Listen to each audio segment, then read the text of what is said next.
तो दोस्तों एक बार फिर से स्वागत है आप सभी का आपके अपने favourite English learning channel English with Deepika Kumawat पर।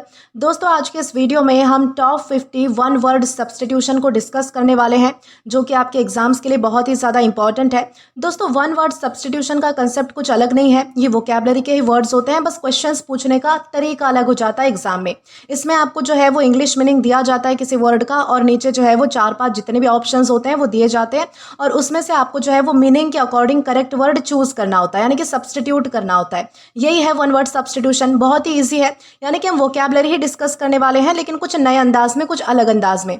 तो चलिए बिना देर किए हुए बढ़ते हैं हमारे वीडियो की ओर और आज के हमारे सबसे पहले वर्ड को हम डिस्कस करना स्टार्ट करते हैं। तो दोस्तों आज का हमारा सबसे पहला वर्ड हमें यहाँ पर दिया जाता है अक्यूमन। दोस्तों अक्यूमन का क्या मतलब होता है? इसका हिंदी मीनिंग होता है कि तीक्ष्ण बुद्धि होना, बहुत ही समझदारी होना या फिर सूझबूझ, उसे हम जो है वो अक्यूमन कह सकते हैं। यानी कि इंग्लिश में इसका मीनिंग होता है the ability to understand things quickly and make good decisions. उसे हम क्या कहते हैं? अक्यूमन कह सकते हैं। आइए इसे डिटेल में समझते हैं कि अक्यूमन होता क्या है। दोस्तों अक्यूमन का मतलब होता है कि किसी पर्टिकुलर चीज़ को बहुत ही अच्छे से समझने की एबिलिटी रखना, स्पेशली जब आपको सिचुएशन को क्विकली जज करके स्मार्ट कोई फैसला लेना हो, डिसीजन लेना हो, तब हम जो है वो अक्यूमन का यूज़ करते हैं। दोस्तों सिर्फ इंटेलिजेंट होना अक्यूमन नहीं होता है, अक्यूमन में आप अपनी इंटेलिजेंस को प्रैक्टिकली यूज़ करके सही फैसला भी लेते हो। जैसे कि मान लीजिए कि एक यूट्यूबर को जो है वो पता चल रहा है कि उसकी जो ऑडियंस है उसको किस टाइप के वीडियोस ज़्यादा पसंद आ रहे हैं। अगर वो जो है वो व्यूज़, कमेंट्स और ऑडियंस बिहेवियर को देखकर जल्दी समझ जाता है कि किस टॉपिक पर नेक्स्ट वीडियो बनाया जाना चाहिए, तो हम बोल सकते हैं कि उसके पास गुड बिजनेस या फिर गुड कंटेंट अक्यूमन है, यानी कि इससे रिलेटेड बहुत ही अच्छी समझदारी है या फिर सूझबूझ है। इसी तरह अगर किसी शॉपकीपर को कस्टमर्स की चॉइस और मार्केट की डिमांड समझकर सही प्रोडक्ट रखना आता है तो उसके पास बिजनेस अक्यूमन है। यानी कि सिंपल वर्ड्स में अक्यूमन का मतलब होता है कि किसी फील्ड में चीज़ों को क्विकली समझना और स्मार्ट प्रैक्टिकल डिसीजन लेना उसके बेसिस पर, यह होता है अक्यूमन। बहुत ही सिंपल वर्ड था। अब जैसे हम इसका एग्जाम्पल भी यहाँ पर समझ लेंगे, जैसे कि हमारे पास यहाँ पर एक सेंटेंस हमें दिया जाता है, शी हैज़ एक्सीलेंट बिजनेस अक्यूमन। बहुत ही सिंपल एग्जाम्पल है कि उसकी बिजनेस को समझने और स्मार्ट डिसीजन लेने की जो एबिलिटी है वो बहुत ही ज़्यादा अच्छी है, यानी कि वो बहुत ही समझदारी से डिसीजन लेती है, सूझबूझ के साथ सारी कंडीशंस को जो है वो देखकर मतलब कि फैसला करती है। इस तरीके से हम समझेंगे कि अक्यूमन यानी होता क्या है। दोस्तों इसी के साथ हम जो है वो आगे बढ़ेंगे हमारे अगले वर्ड की ओर। अब दोस्तों इसके बाद हमारा अगला वर्ड आता है अब्ल्यूशन। दोस्तों अब्ल्यूशन का मतलब होता है कि धार्मिक शुद्धि के लिए किया गया स्नान या फिर अंग प्रक्षालन, यानी कि बहुत ही मतलब कि शुद्ध हिंदी वाला मतलब की मीनिंग हो गया जो कि आपको समझ में भी ना आए शायद, तो इससे हम जो है वो मतलब कि डिटेल में समझेंगे। इसका इंग्लिश मीनिंग होता है कि वॉशिंग और cleaning the body specially for religious purposes. I hope अब आपको थोड़ा बहुत क्लियर हो चुका है। यानी कि एब्ल्यूशन का जो यूज़ है वो तब किया जाता है जब कोई पर्सन जो है वो रिलीजियस या फिर स्पिरिचुअल पर्पस के लिए अपने बॉडी या फिर मतलब कि किसी पार्ट को वॉश या फिर क्लीन करता है। ये नॉर्मल नहाने से थोड़ा डिफरेंट है, ठीक है, क्योंकि इसमें मेन फोकस रिलीजियस क्लीनलीनेस या फिर प्यूरिफिकेशन पर ज़्यादा होता है। जैसे कि कुछ रिलीजन्स में जो है वो प्रेयर या फिर रिलीजियस एक्टिविटी से पहले पर्सन अपने हैंड धोते हैं, यानी कि अपने हाथों को धो लेते हैं, अपने पैरों को भी धो सकते हैं या फिर अपने फेस को धोते हैं, ठीक है, इस तरीके से, या फिर अदर पार्ट्स को मतलब कि प्रिस्क्राइब वे में वॉश करते हैं। तो ऐसे रिलीजियस क्लेंजिंग को इंग्लिश में एब्ल्यूशन कहा जाता है। यानी कि आपको ध्यान रखना है कि एब्ल्यूशन का मतलब होता है कि किसी धार्मिक पर्पस के लिए, रिलीजियस पर्पस के लिए बॉडी को वॉश करके क्लीन करना, प्यूरिफाई करना, उसे हम क्या कहेंगे? अब्ल्यूशन कहेंगे। जैसे कि जो है वो हिंदू धर्म में क्या होता है कि हम जो है वो मतलब कि हाथ धोते हैं, पैर धोते हैं मंदिर जाने से पहले, उसी तरीके से किसी धर्म में और कुछ होता होगा तो उसे हम जो है वो मतलब कि एब्ल्यूशन कहते हैं। इस तरीके से आपको ध्यान रखना है। जैसे कि यहाँ पर हमारे पास एक सेंटेंस भी हमें दिया जाता है, ही परफॉर्म्ड एब्ल्यूशन बिफोर प्रेयर। बहुत ही सिंपल सेंटेंस है कि उसने जो है वो प्रेयर करने से पहले रिलीजियस क्लेंजिंग की, यानी कि जो भी उसे हाथ मुंह या फिर पैर धोने थे वो सारी चीज़ें उसने कंप्लीट की। तो ये होता है एब्ल्यूशन। आई होप आपको ये वर्ड अच्छे से क्लियर हो चुका है। अब इसी के साथ हम आगे बढ़े तो यहाँ पर हमारा अगला वर्ड आता है कैबी।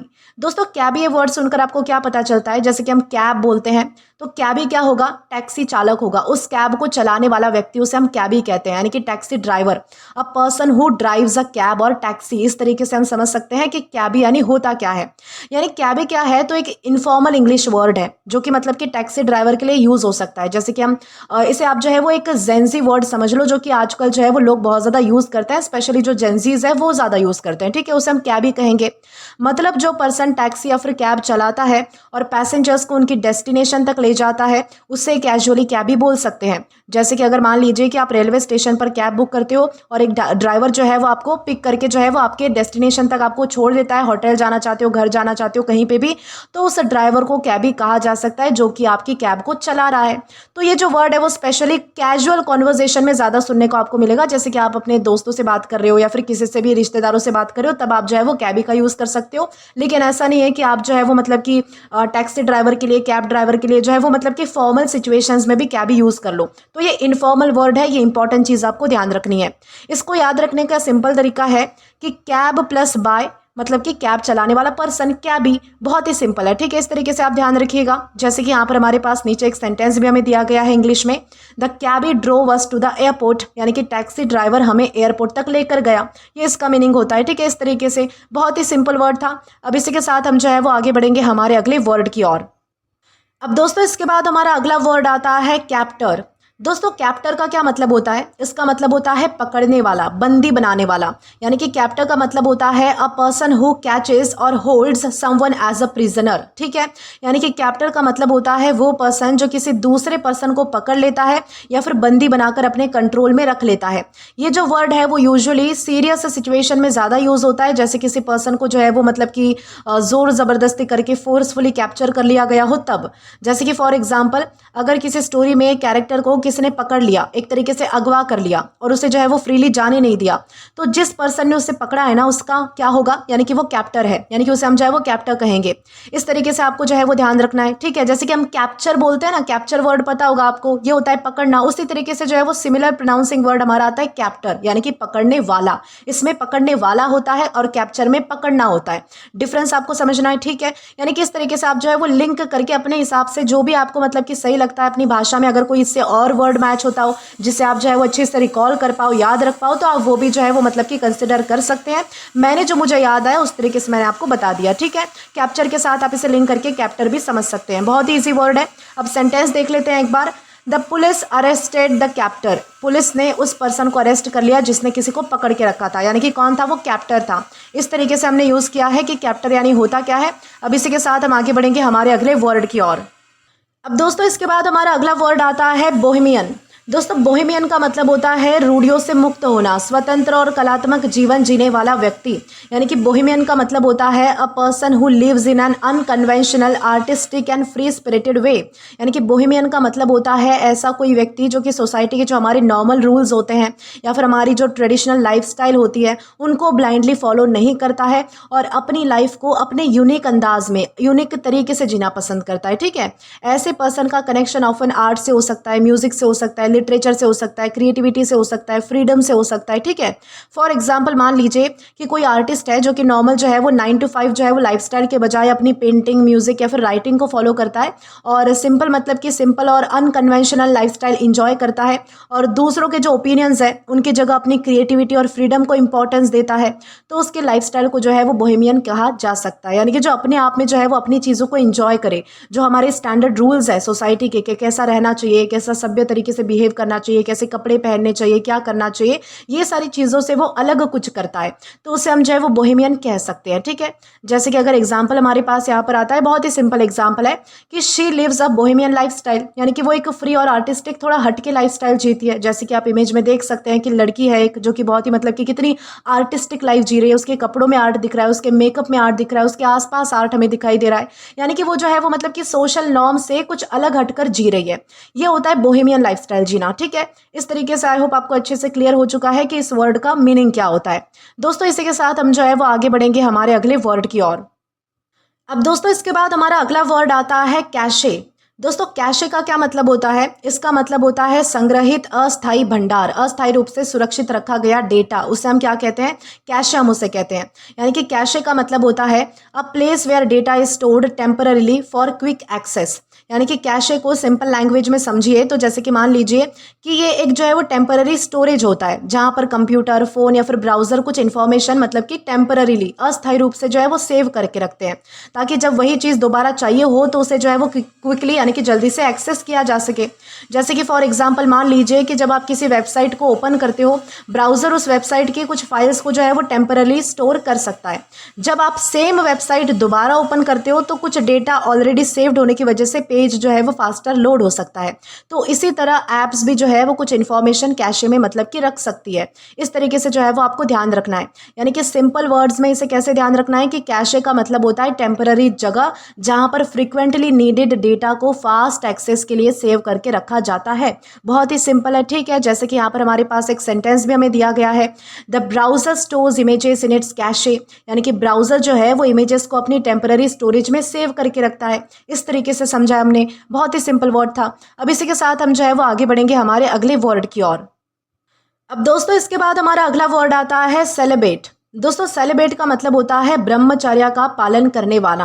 यानी कि सेलिब्रेट का क्या मतलब होता है, a person who chooses not to marry or have sexual relationships often for religious or personal reasons. यानी कि मीनिंग बहुत ही क्लियर है। सेलिब्रेट का यूज जो है वो उस पर्सन के लिए होता है जो जानबूझकर मैरिज या फिर किसी भी टाइप के रिलेशनशिप से दूर रहने का डिसीजन लेता है। ये डिसीजन कभी कभी रिलीजियस भी हो सकता है और मतलब कि किसी और रीजन की वजह से भी, यानी कि पर्सनल चॉइस की वजह से भी हो सकता है। फॉर एग्जाम्पल, कुछ रिलीजियस ट्रेडिशन में जो प्रीस्ट होते हैं या फिर जो मॉन्क्स होते हैं ना, वो अपनी रिलीजियस लाइफ के मतलब कि पार्ट के रूप में सेलिबेसी को फॉलो करते हैं, यानी कि ब्रह्मचर्य मतलब कि रहने को फॉलो करते हैं। यहाँ पर इंपॉर्टेंट बात यह है कि सेलिब्रेट जो है वो एक चॉइस होती है, ठीक है, या फिर लाइफस्टाइल को डिस्क्राइब करता है। सिर्फ इसीलिए नहीं है कि कोई पर्सन जो है वो करंटली अनमैरिड है। दोस्तों अगर कोई पर्सन, कोई लड़का, अगर कोई लड़की अनमैरिड है जिसकी शादी नहीं हुई है, तो उनके लिए हम जो है वो अलग वर्ड यूज करते हैं। लड़का अगर है तो उसे हम बैचलर कहेंगे, लड़की अगर है तो उसे हम स्पिंस्टर कहेंगे। लेकिन सेलिब्रेट वो होता है जो मतलब कि ब्रह्मचर्य का पालन करता है, किसी भी टाइप के मतलब कि मैरिज या फिर रिलेशनशिप में वो नहीं होता, ठीक है, या फिर रहना नहीं चाहता, ये उसकी चॉइस होती है, तो उसे हम चाहे वो सेलिब्रेट कहेंगे। कोई अगर कुंवारा है, किसी की शादी नहीं हुई है, तो उसे आप चाहे वो सेलिब्रेट नहीं कह सकते, हो सकता है कि वो फ्यूचर में जाके शादी करे। तो डिफरेंस आपको समझना है कि सेलिब्रेट होने में और अनमैरिड होने में क्या डिफरेंस है, ठीक है। आई होप आपको अच्छे से क्लियर हो चुका है कि ये वर्ड किस चीज के बारे में बात करता है। अब जैसे हमारे पास यहाँ पर एक एग्जाम्पल हमें दिया गया है, यहाँ पर बताया गया है he chose to remain celibate, यानी कि उसने मैरिज और सेक्सुअल रिलेशनशिप से दूर रहने का डिसीजन लिया। इस तरीके से हम जो है वो समझ पाएंगे कि सेलिब्रेट यानी क्या होता है। अब दोस्तों इसी तरीके से हम जो है वो आगे बढ़ेंगे और हमारे अगले वर्ड को हम डिस्कस करेंगे। अब दोस्तों इसके बाद हमारा अगला वर्ड आता है सीरियल। दोस्तों सीरियल का क्या मतलब होता है, इस सीरियल का मतलब होता है अनाज से बना हुआ नाश्ता, या फिर जो अनाज होता है उसके लिए भी हम जो है वो सीरियल का यूज कर सकते हैं। यानी कि सीरियल का मतलब होता है a food made from grains often eaten for breakfast, ठीक है। यानी कि सीरियल का वर्ड, सीरियल ये जो वर्ड है वो जनरली जो ग्रेन्स यानी कि जो अनाज से बनी हुई जो फूड होती है ना, उसके लिए हम यूज़ करते हैं। जैसे कि कॉर्न है, ओट्स है, व्हीट है, या फिर जो राइस है, उससे बनने वाले जो ब्रेकफास्ट फूड है उसके लिए हम जो है वो सीरियल का यूज़ कर सकते हैं। दोस्तों डेली लाइफ में जब लोग जो सीरियल बोलते हैं तो यूजुअली उनका मतलब वो ब्रेकफास्ट फूड होता है जो कि बोल में मिल्क के साथ जो है वो खाया जाता है। जैसे कि आपने जो है वो एडवर्टीजमेंट में देखा होगा, उस तरीके से आपको जो है वो पता चलेगा कि सीरियल किसे कहेंगे, ठीक है। जैसे सुबह मान लीजिए कि स्कूल या फिर काम के लिए जल्दी जाना हो और कोई जो है वो बोल में जो है वो सीरियल प्लस मिल्क ले आता है, तो वो सिंपल ब्रेकफास्ट होता है। लेकिन सीरियल का ब्रॉडर मीनिंग ग्रेन्स भी हो सकता है, अनाज भी हो सकता है, ये चीज़ आपको ध्यान रखनी है। यानी कि सीरियल का क्या मतलब होता है, ग्रेन से रिलेटेड फूड, या फिर स्पेशली मतलब कि ब्रेकफास्ट में मिल्क के साथ खाया जाने वाला खाना, तो उसे हम जो है वो सीरियल कहते हैं। जैसे कि अगर आपको एग्जाम्पल देकर बताऊं तो यहाँ पर हमारे पास एक सेंटेंस है, आई ईट सीरियल फॉर ब्रेकफास्ट, यानी कि मैं ब्रेकफास्ट में मतलब कि सीरियल खाती हूँ या फिर खाता हूँ। इस तरीके से हम जो है वो सीरियल का यूज़ करेंगे। जैसे कि आप इमेज में भी देख सकते हैं कि एक लड़का है जो कि मतलब कि दूध में मिलाकर कुछ खा रहा है, यानी कि वो कैसा कुछ और चीज़ें हो सकती है। सीरियल मतलब कि जैसे ओट्स हो सकते हैं, कॉर्न हो सकते हैं, कुछ भी हो सकता है। इस तरीके से हमने समझा है कि सीरियल यानी होता क्या है। अब इसी के साथ हम जो है वो आगे बढ़ेंगे हमारे अगले वर्ड की ओर। अब दोस्तों इसके बाद हमारा अगला वर्ड आता है डिजर्टर। दोस्तों डिजर्टर का क्या मतलब होता है कि कर्तव्य या फिर सेना छोड़कर भाग जाने वाला व्यक्ति, उसे हम जो है वो डिजर्टर कहते हैं। यानी कि डिजर्टर का मतलब होता है a person who leaves the army और ड्यूटी विदाउट परमिशन, उसे हम क्या कहेंगे, डिजर्टर हम उसे कह सकते हैं। यानी कि डिजर्टर का जो यूज़ है वो मेनली मिलिट्री या फिर आर्मी के कॉन्टेक्स्ट में ज़्यादा होता है। अगर कोई सोल्जर अपनी ड्यूटी या फिर आर्मी को परमिशन के बिना छोड़ देता है या फिर वापस नहीं आता, तो उसे जो है वो डिजर्टर कहा जा सकता है। फॉर एग्जाम्पल इमेजिन करो कि एक सोल्जर है और वो जो सोल्जर है वो अपनी मिलिट्री ड्यूटी जो है वो कंटिन्यू करनी चाहिए थी उसे, लेकिन वो बिना परमिशन के अपनी पोस्ट छोड़कर वापस नहीं आया, तो ऐसे पर्सन को हम क्या कहेंगे, डिजर्टर हम कह सकते हैं, फिर इसे कहा जा सकता है। इस वर्ड को याद रखने के लिए जो है वो बहुत ही ईजी ट्रिक है। डेजर्ट का मतलब होता है छोड़ देना, और डेजर्टर का मतलब होता है कि ड्यूटी आर्मी छोड़ने वाला। ठीक है, तो यहाँ पर डेजर्ट का मीनिंग रेगिस्तान नहीं है बल्कि लीव या फिर एबेंडन करने से है। बहुत ही सिंपल था। आई होप आपको अच्छे से समझ आया कि डेजर्टर किसे कहा जाता है। अब जैसे कि यहाँ पर हमारे पास एक सेंटेंस हमें दिया गया है इंग्लिश में, the soldier was a deserter, the soldier was called a deserter. Sorry, इस तरीके से, यानी कि उस सोल्जर को जो है वो ड्यूटी छोड़कर चले जाने वाला पर्सन कहा गया। एक तरीके से भगौड़ा हम उसे कह सकते हैं। ये होता है किसी का डेजर्टर होना। दोस्तों इसके बाद हमारा अगला वर्ड आता है डेस्पोंडेंसी। दोस्तों डेस्पोंडेंसी का क्या मतलब होता है? इसका मतलब होता है निराशा, हताशा या फिर उम्मीद खो देने की भावना होना, एक तरीके से दुख होना। उसे हम जो है वो डेस्पोंडेंसी कह सकते हैं। यानी कि डेस्पोंडेंसी का मतलब होता है a feeling of deep sadness and loss of hope. दोस्तों ये जो इंग्लिश मीनिंग है ना किसी भी वर्ड के, ये आपके लिए बहुत ही ज़्यादा इंपॉर्टेंट है।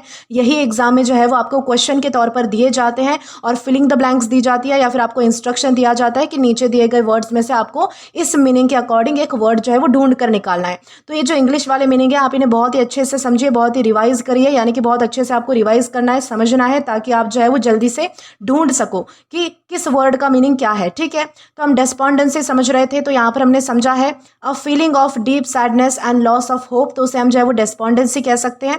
यानी कि डेस्पोंडेंसी का मतलब होता है कि जब कोई किसी सिचुएशन से इतना ज़्यादा मतलब कि दुखी होता है या फिर एक तरीके से होपलेस फील करता है कि उसे लगता है कि अब सारी चीज़ें जो है वो मतलब कि बेकार हो चुकी है, सब मैं खो चुका हूँ, चीज़ें अब कभी भी बेटर नहीं होगी, तो तब हम जो है वो डेस्पोंडेंसी का यूज़ कर सकते हैं जब आप ऐसा कुछ फील कर रहे होते हो तब। दोस्तों ये सिर्फ एक कोई नॉर्मल बैड मूड नहीं होता है कि थोड़ी देर की सैडनेस है और बाद में चली जाएगी, फिर से आप जो है वो खुश हो गए, इस तरीके से नहीं होता है। इस वर्ड में जो है वो होप की कमी होती है, स्ट्रॉन्ग डिसअपॉइंटमेंट का आइडिया होता है। ये चीज़ आपको इंपॉर्टेंटली ध्यान रखनी है। ठीक है, जैसे कि फॉर एग्जांपल मान लो कोई स्टूडेंट जो है वो किसी एग्जाम के लिए बहुत ही मेहनत करता है, लेकिन रिजल्ट जो है वो उसकी उम्मीद के अनुसार नहीं आता या फिर उसके एक्सपेक्टेशन के अकॉर्डिंग नहीं आता, ऐसा हम कह सकते हैं। अगर वो इस वजह से बहुत ही ज़्यादा डिमोटिवेटेड होकर मतलब कि सोचने लगता है कि मेरी मेहनत का कोई फ़ायदा नहीं है, मैं कभी भी सक्सेसफुल नहीं हो पाऊंगा, मेरा कुछ नहीं हो सकता, मुझे ये सारी चीज़ें छोड़ देनी चाहिए, तो ये जो फीलिंग उसके मन में आ रही है ना उसे डिस्पोंडेंसी कहा जा सकता है। ठीक है, इस तरीके से आपको ध्यान रखना है। डिस्पोंडेंसी का मतलब होता है डीप डिसअपॉइंटमेंट, यानी कि होप लॉस करने की फीलिंग, उसे हम कहते हैं डिस्पोंडेंसी। ठीक है, जैसे कि यहाँ पर हमारे पास एक सेंटेंस भी हमें दिया गया है, he felt despondency after failing the exam, यानी कि एग्जाम में फेल होने के बाद वो बहुत ही डिसअपॉइंटेड और होपलेस फील कर रहा था। इस तरीके से हमने समझा है कि डिस्पोंडेंसी यानी क्या होता है। इसी के साथ हम आगे बढ़ेंगे हमारे अगले वर्ड की ओर। अब दोस्तों इसके बाद हमारा अगला वर्ड आता है डायट्राइब।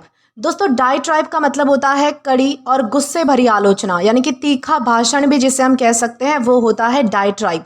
यानी कि डायट्राइब का मतलब होता है an angry and strongly critical speech और पीस ऑफ राइटिंग, उसे हम क्या कहेंगे? डायट्राइब हम उसे कहेंगे। यानी कि डायट्राइब का जो यूज़ है वो तब किया जाता है जब कोई पर्सन किसी दूसरे पर्सन, आइडिया या फिर सिस्टम या फिर सिचुएशन के अगेंस्ट बहुत ही स्ट्रांगली या फिर बहुत ही गुस्से में क्रिटिसिज्म करता है, आलोचना करता है, टिप्पणियां करता है, भला बुरा कहता है। ठीक है, यानी कि ये नॉर्मल कंप्लेंट से ज़्यादा स्ट्रांग होती है। अगर कोई बस बोले कि मुझे स्कूल की नई पॉलिसी जो है वो पसंद नहीं है, तो ये तो सिंपल क्रिटिसिज्म हो गई। लेकिन अगर वो जो है वो बहुत ही गुस्से में लॉन्ग स्पीच देकर जो है वो पॉलिसी की हर चीज़ को हार्शली क्रिटिसाइज करता है कोई बच्चा, तो उस स्पीच को डायट्राइब कहा जा सकता है। जैसे कि फॉर एग्जांपल एक कस्टमर किसी कंपनी की जो पुअर सर्विस होती है उससे इतना ज़्यादा एंग्री हो जाता है कि वो कंपनी के अगेंस्ट जो है वो स्ट्रॉन्ग एग्री कंप्लेंट लिख देता है, तो वो राइटिंग क्या कहलाएगी? वो राइटिंग डायट्राइब हो सकती है। यानी कि याद रखना है कि डायट्राइब का मतलब होता है कि गुस्से में स्ट्रांगली हार्श क्रिटिसिज्म करना, उसे कहा जाता है डायट्राइब। ठीक है, इस तरीके से जैसे कि यहाँ पर हमारे पास एक एग्जांपल दिया जाता है हमें, यानी कि सेंटेंस है हमारे पास, the politician gave a diatribe against corruption, यानी कि पॉलिटिशियन ने जो है वो करप्शन के खिलाफ यानी कि भ्रष्टाचार के अगेंस्ट बहुत ही गुस्से में और स्ट्रांगली क्रिटिसिज्म भरी स्पीच दी। इस तरीके से हमने समझा है कि डायट्राइब यानी क्या होता है। तो दोस्तों इसके बाद हमारा अगला वर्ड आता है एलेजी। दोस्तों एलेजी का मतलब होता है शोक गीत, यानी कि मृत व्यक्ति के लिए, यानी कि उसकी स्मृति में, उसकी याद में लिखा गया दुख भरा गीत या फिर काव्य यानी कि पोयम, तो उसे हम जो है वो एलेजी कह सकते हैं। यानी कि एलेजी का मतलब होता है अ सैड पोयम और piece of writing written to remember someone who has died. यानी कि मतलब बहुत ही सिंपल है कि एलेजी क्या होती है कि एक सैड पोयम होती है या फिर राइटिंग होती है जो कि आमतौर पर किसी मरे हुए पर्सन को याद करने के लिए या फिर उसका शोक मनाने के लिए जो है वो लिखी जाती है। इसमें पर्सन जो है वो उस यानी कि जो भी लिखता है वो उस पर्सन की यादें, उनके लिए सैडनेस या फिर उनकी जो डेथ के बाद फील होने वाले जो इमोशंस है वो एक्सप्रेस करता है। ठीक है, ये इंपॉर्टेंट चीज़ आपको ध्यान रखनी है। जैसे कि फॉर एग्जाम्पल अगर मान लीजिए कि कोई बहुत ही फेमस कोई पर्सन था, कोई पोइट था, कोई राइटर था, या फिर किसी लव्ड पर्सन की मान लीजिए कि डेथ हो जाती है और कोई दूसरा राइटर जो है वो उनकी मेमोरीज में और उनकी लाइफ के बारे में एक इमोशनल पोयम लिखता है, तो उस पोयम को हम जो है वो एलिजी कह सकते हैं। यानी कि एलिजी जो है वो उसे ही कहा जाता है। ये जो वर्ड है वो ज़्यादातर आपको लिटरेचर में सुनने के लिए मिलेगा। ठीक है, इंग्लिश लिटरेचर जो है वो उसमें आपको एलिजी ज़्यादा से ज़्यादा सुनने के लिए मिलेगा, जहाँ पर बहुत सारे ऐसे फेमस पोइट्स हैं जिन्होंने जो है वो बहुत सारे जो फेमस दूसरे राइटर्स है, पोइट है या फिर जो क्रिटिक्स है, उनके याद में जो है वो मतलब कि एलिजी लिखी है। एलिजी लिखी है यानी कि सैड पोयम लिखी है। तो किसी की डेथ के बाद उसकी मेमोरी में लिखी गई सैड पोयम को एलिजी कहा जाता है। ये इंपॉर्टेंट वर्ड आपको ध्यान रखना है। जैसे कि यहाँ पर हमारे पास एक सेंटेंस हमें दिया जाता है, the poet wrote an elegy for his friend, यानी कि पोइट ने जो है वो अपने फ्रेंड की डेथ के बाद उसकी याद में एक दुखी कविता लिखी या फिर एक एलिजी लिखी जिसे हम कह सकते हैं। तो इस तरीके से आपको ध्यान रखना है कि एलिजी यानी होता क्या है। अब दोस्तों इसी के साथ हम जो है वो आगे बढ़ेंगे और हमारा अगला वर्ड हम डिस्कस करेंगे। तो दोस्तों इसके बाद हमारा अगला वर्ड आता है अमेरिटस। दोस्तों अमेरिटस का मतलब होता है कि सेवानिवृत्त होने के बाद भी सम्मानजनक पद या फिर उपाधि रखने वाला, उसे हम जो है वो अमेरिटस कह सकते हैं। यानी कि अमेरिटस का मतलब होता है a retired person who keeps an honorary title because of their past service. यानी कि अमेरिटस एक ऑनररी टाइटल होता है जो आमतौर पर किसी पर्सन को रिटायरमेंट के बाद दिया जाता है, स्पेशली जब उसने अपने प्रोफेशन या फिर इंस्टीट्यूशन में बहुत ही लंबे समय तक इंपॉर्टेंट यानी कि कॉन्ट्रीब्यूशन दिया हो। ठीक है, इस तरीके से फॉर एग्जाम्पल मान लीजिए कि एक प्रोफेसर है जिसने यूनिवर्सिटी में 30 साल तक जो है वो मतलब कि पढ़ाया है और बाद में जो है वो रिटायरमेंट ले ली। अब यूनिवर्सिटी जो है वो उसके एक्सपीरियंस और कंट्रीब्यूशन को रिस्पेक्ट करते हुए प्रोफेसर को जो है वो एमेरिटस ये टाइटल दे सकती है। इसका मतलब ये नहीं है कि वो अब जो है वो मतलब कि अब भी रेगुलर फुल टाइम प्रोफेसर की जॉब कर रहा है। ये मेनली जो है वो रिस्पेक्ट और ऑनर का टाइटल होता है। रिटायरमेंट मतलब कि रिटायर होने के बाद, सिंपल वे में एमेरिटस का मतलब होता है retired but still honoured with the old professional title. उस तरीके से यानी कि आज भी जो है वो उसे रिटायर होने के बाद भी उतने ही सम्मान से उसी तरीके का जो है वो प्रोफेसर माना जाएगा। इस तरीके से हम जो है वो एमेरिटस का यूज़ कर सकते हैं। जैसे कि यहाँ पर हमें जो है वो ये चीज़ समझाने के लिए एक एग्जाम्पल दिया गया है, यानी कि सेंटेंस दिया गया है। यहाँ पर बताया गया है he is a professor emeritus at the university, यानी कि वो यूनिवर्सिटी के रिटायर्ड प्रोफेसर है लेकिन उन्हें जो है वो ऑनर के तौर पर प्रोफेसर का टाइटल अब भी दिया गया है। इस तरीके से हम जो है वो कह सकते हैं। आई होप आपको ये जो वर्ड है वो अच्छे से क्लियर हो चुका है। अब इसी के साथ हम जो है वो आगे बढ़ेंगे हमारे अगले वर्ड की ओर। अब दोस्तों इसके बाद हमारा अगला वर्ड हमें यहाँ पर दिया जाता है डायरनल। दोस्तों डायरनल का मतलब होता है दिवाचर या फिर दिन के समय में सक्रिय यानी कि एक्टिव रहने वाला, यानी कि जो चीज़ या फिर जो इंसान या फिर जो मतलब कि कोई भी ऑर्गेनिज्म जो दिन में काम करता है, दिन में एक्टिव रहता है कोई भी चीज़, तो उसे हम क्या कहेंगे, डायरनल कहेंगे। यानी कि डायरनल का मतलब होता है एक्टिव और happening during the day time.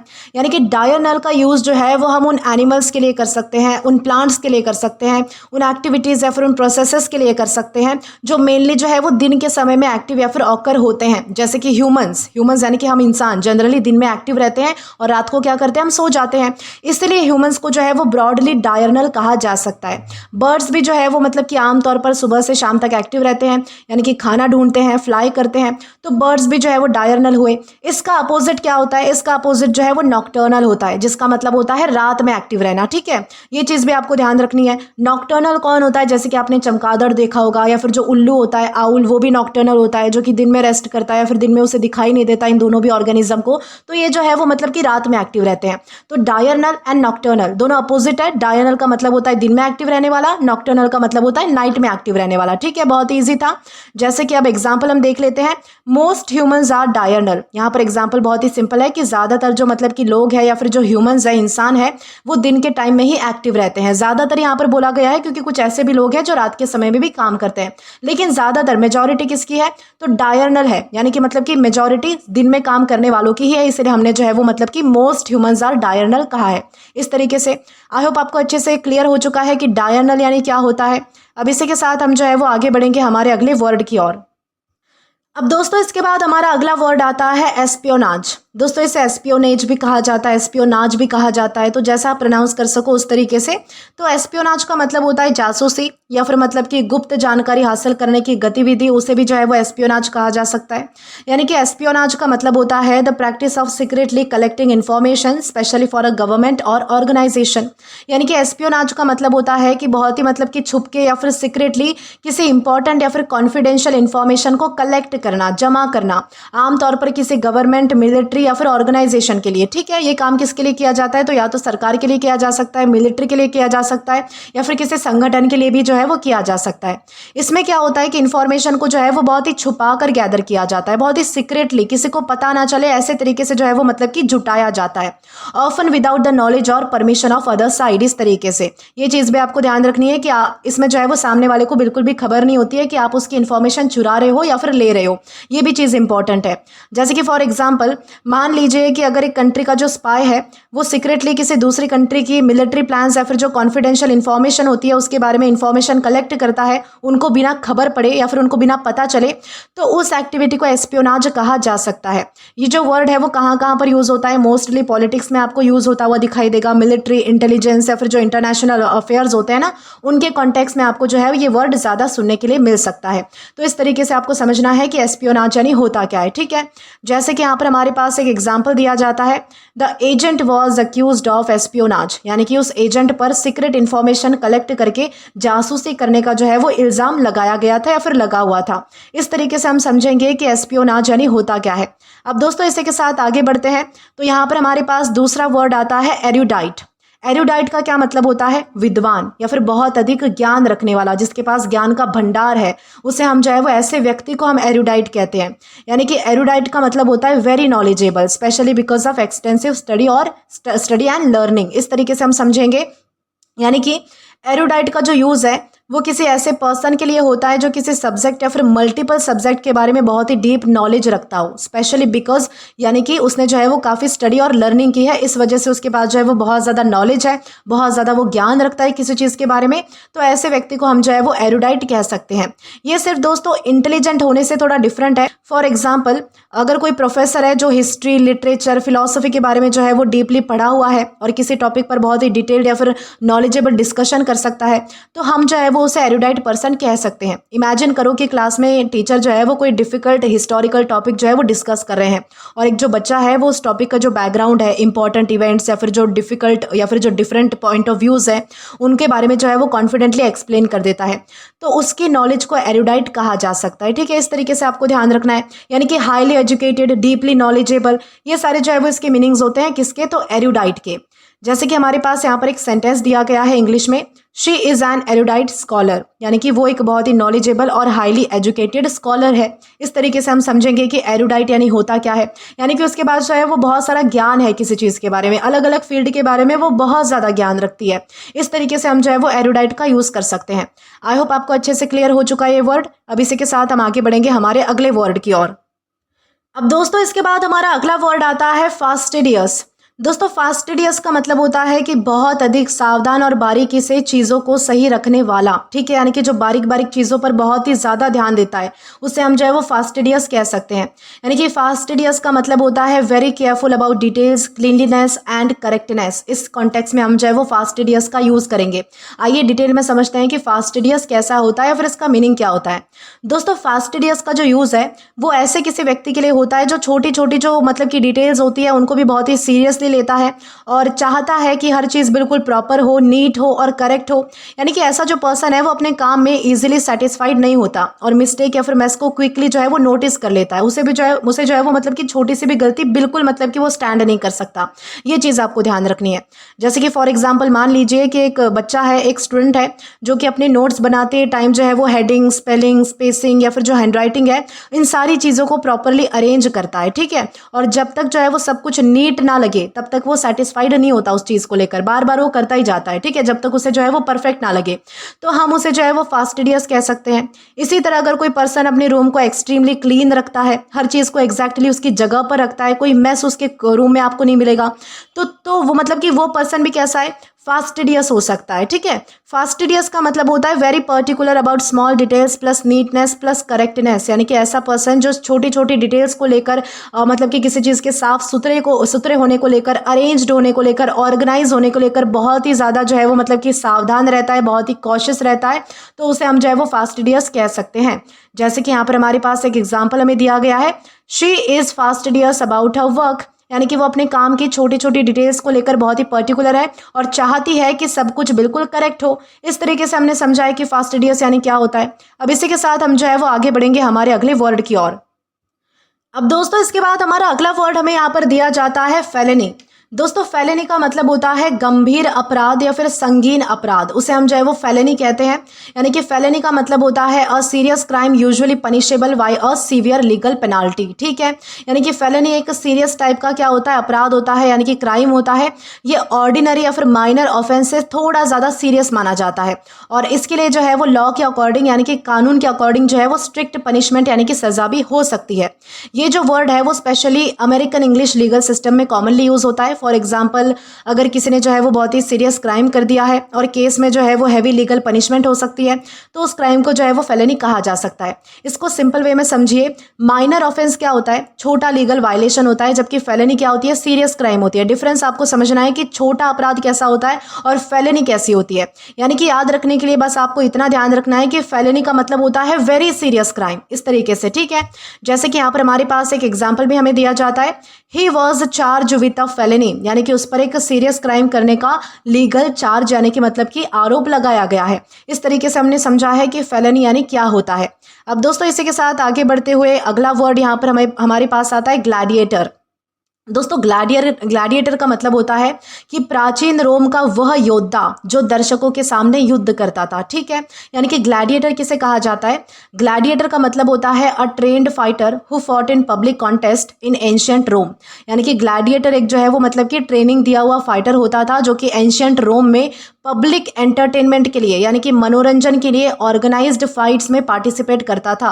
यानी कि जो फाइट्स मतलब कि ऑर्गेनाइज होती थी यानी कि मतलब कि रखी जाती थी। ठीक है, इस तरीके से किसी प्रोग्राम की तरह जो है वो उसे मतलब कि तय किया जाता था। तो उन फाइट में जो फाइट करने वाला जो फाइटर है ना, जो मतलब कि एंशिएंट रोम में फाइट करता था, उसे हम जो है वो उस फाइटर को ग्लैडिएटर कह सकते हैं। ये जो फाइट है वो बड़े अरेनाज में होते थे, ऑडियंस के सामने होती थी। ग्लैडियस को जो है वो डिफरेंट टाइप्स की फाइटिंग और जो वेपन्स है उनको ट्रेनिंग दी जाती थी उन सारी चीज़ों की। उनका मेन पर्पस कॉम्बैट कॉम्पिटिशन्स में फाइट करना होता था। आज के टाइम में जो है वो ग्लैडिएटर वर्ड को मेटाफोरिकली भी यूज़ किया जाता है, जैसे कि किसी ऐसे पर्सन के लिए जो कि डिफिकल्ट सिचुएशन या फिर कंपटीशन में बहुत ही करेज के साथ, बहुत ही साहस यानी कि बहादुरी के साथ, डिटर्मिनेशन के साथ फाइट करता है, तो उसे हम जो है वो फिगरेटिवली एक तरीके से यानी कि एक तरीके से उपमा देते हुए हम जो है वो उसे ग्लैडिएटर कह देते हैं आज के सेंस में। लेकिन असली मीनिंग तो उसका वही होता है कि भाई प्राचीन रोम का वो योद्धा जो दर्शकों के सामने युद्ध करता था, इस तरीके से। जैसे कि यहाँ पर हमारे पास एक इंग्लिश में एग्जाम्पल हमें दिया जाता है, the gladiator fought bravely in the Arena. यानी कि सेंटेंस का मतलब है कि ग्लैडिएटर ने जो है वो अरेना में बड़ी ही बहादुरी से फाइट की यानी कि लड़ाई की। इस तरीके से हमने समझा है। आई होप आपको ये वर्ड अच्छे से क्लियर हो चुका है। अब इसी के साथ जो है वो हम आगे बढ़ेंगे हमारे अगले वर्ड की ओर। अब दोस्तों इसके बाद हमारा अगला वर्ड यहाँ पर हमें दिया जाता है फ्लूक। दोस्तों फ्लूक का मतलब होता है अचानक मिली सफलता या फिर संयोग से मिली हुई जीत, उसे हम जो है वो फ्लूक कहते हैं। यानी कि फ्लूक का मतलब होता है अ लकी और unexpected success that happens by chance, उसे हम क्या कहेंगे, फ्लूक हम उसे कहेंगे।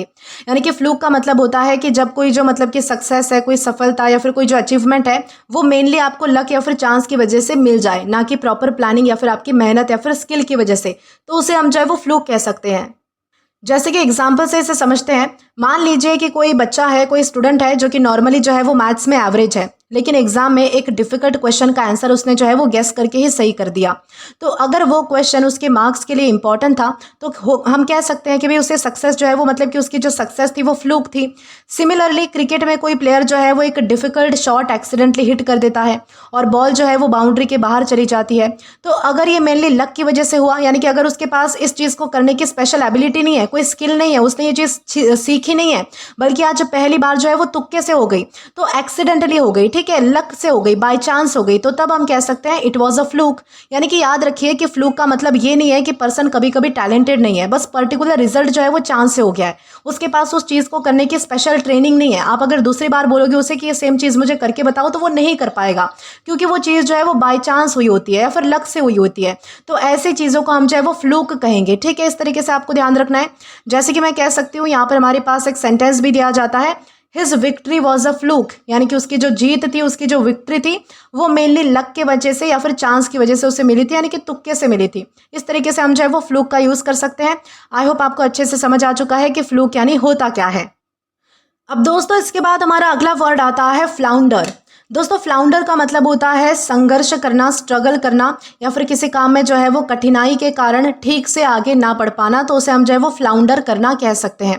यानी कि फ्लाउंडर का मतलब होता है to struggle to make progress or to know what to do. यानी कि फ्लाउंडर का यूज़ होता तब होता है, यानी कि जब कोई पर्सन किसी डिफिकल्ट सिचुएशन या फिर टास्क में स्ट्रगल कर रहा होता है और समझ नहीं पाता कि क्या करना है, तब उसके लिए हम जो है वो फ्लाउंडर का यूज़ कर सकते हैं।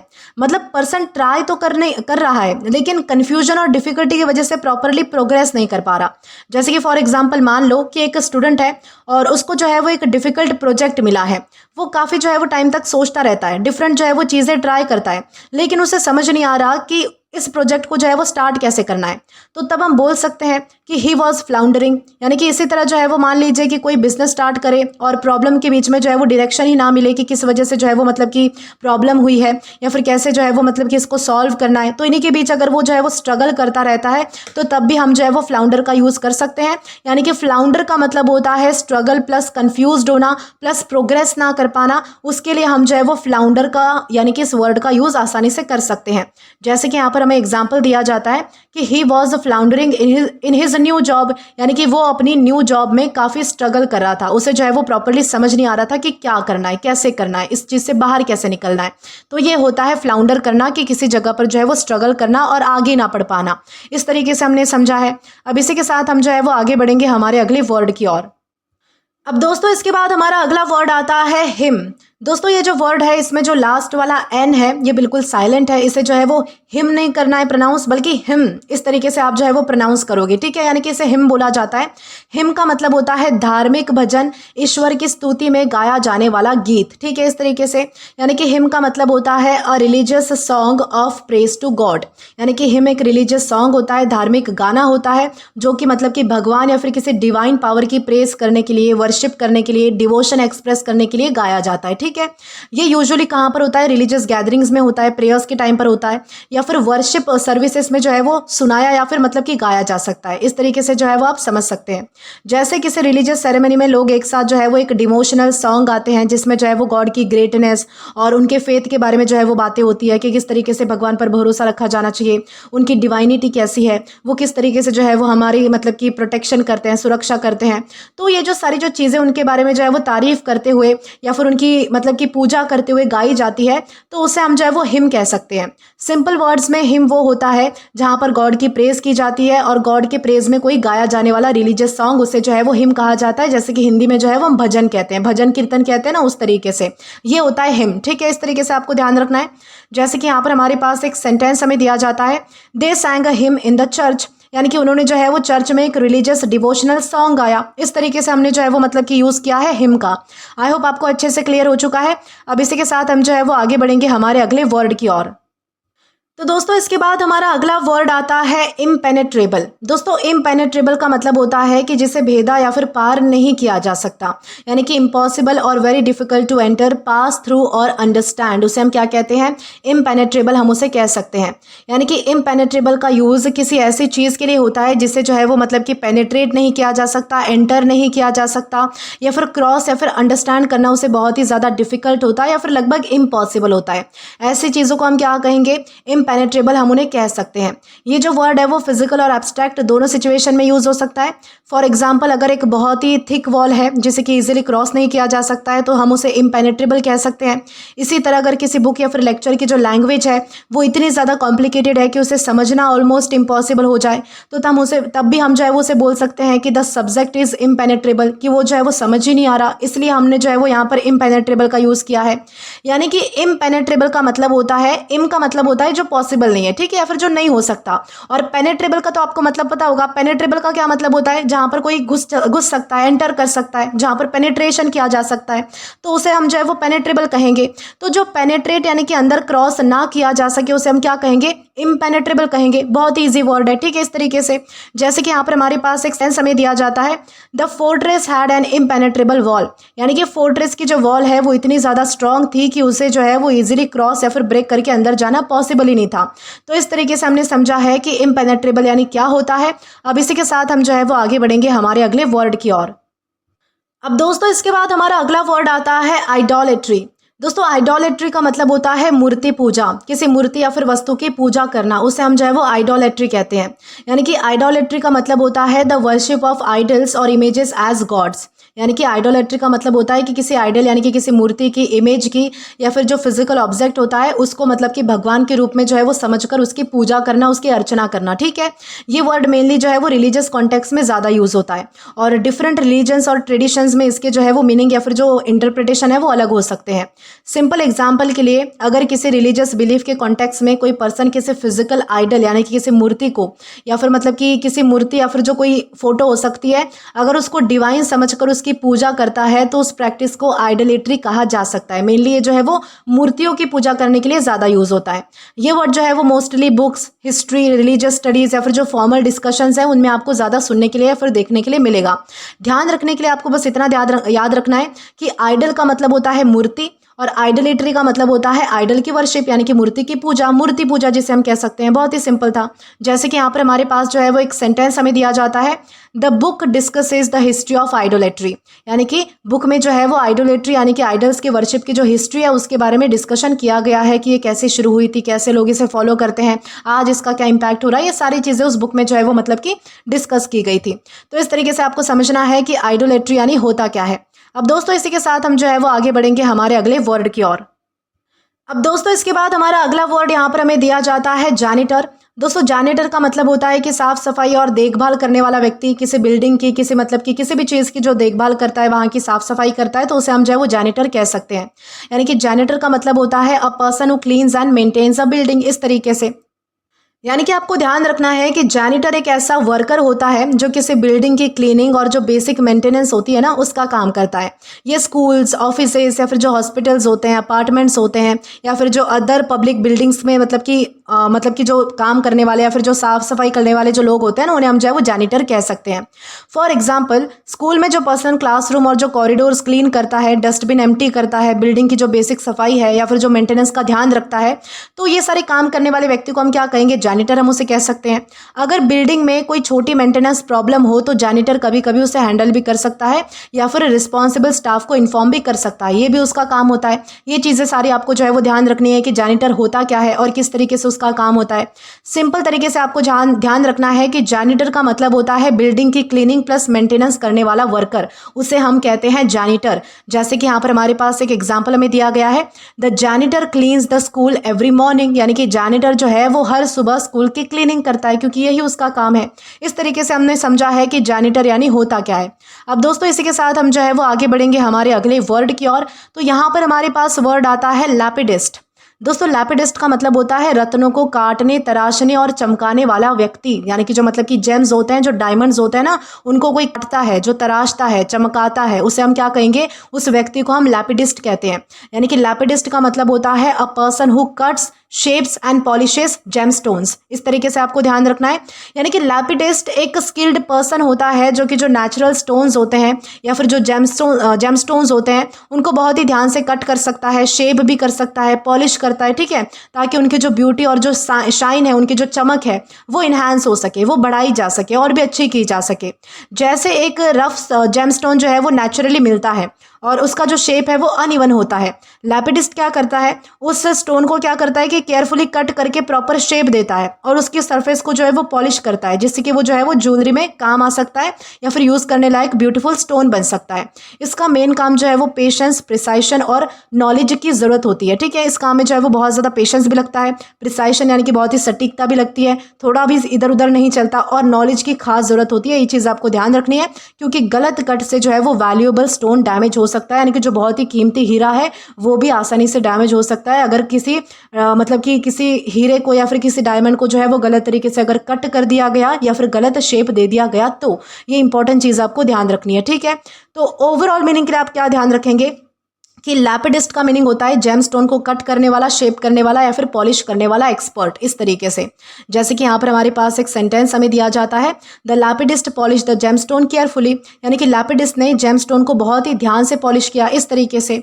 ये होता है लैपिडिस्ट का मीनिंग। आई होप आपको अच्छे से समझ आ चुका है। अब इसी के साथ हम जो है वो आगे बढ़ेंगे हमारे अगले वर्ड की ओर।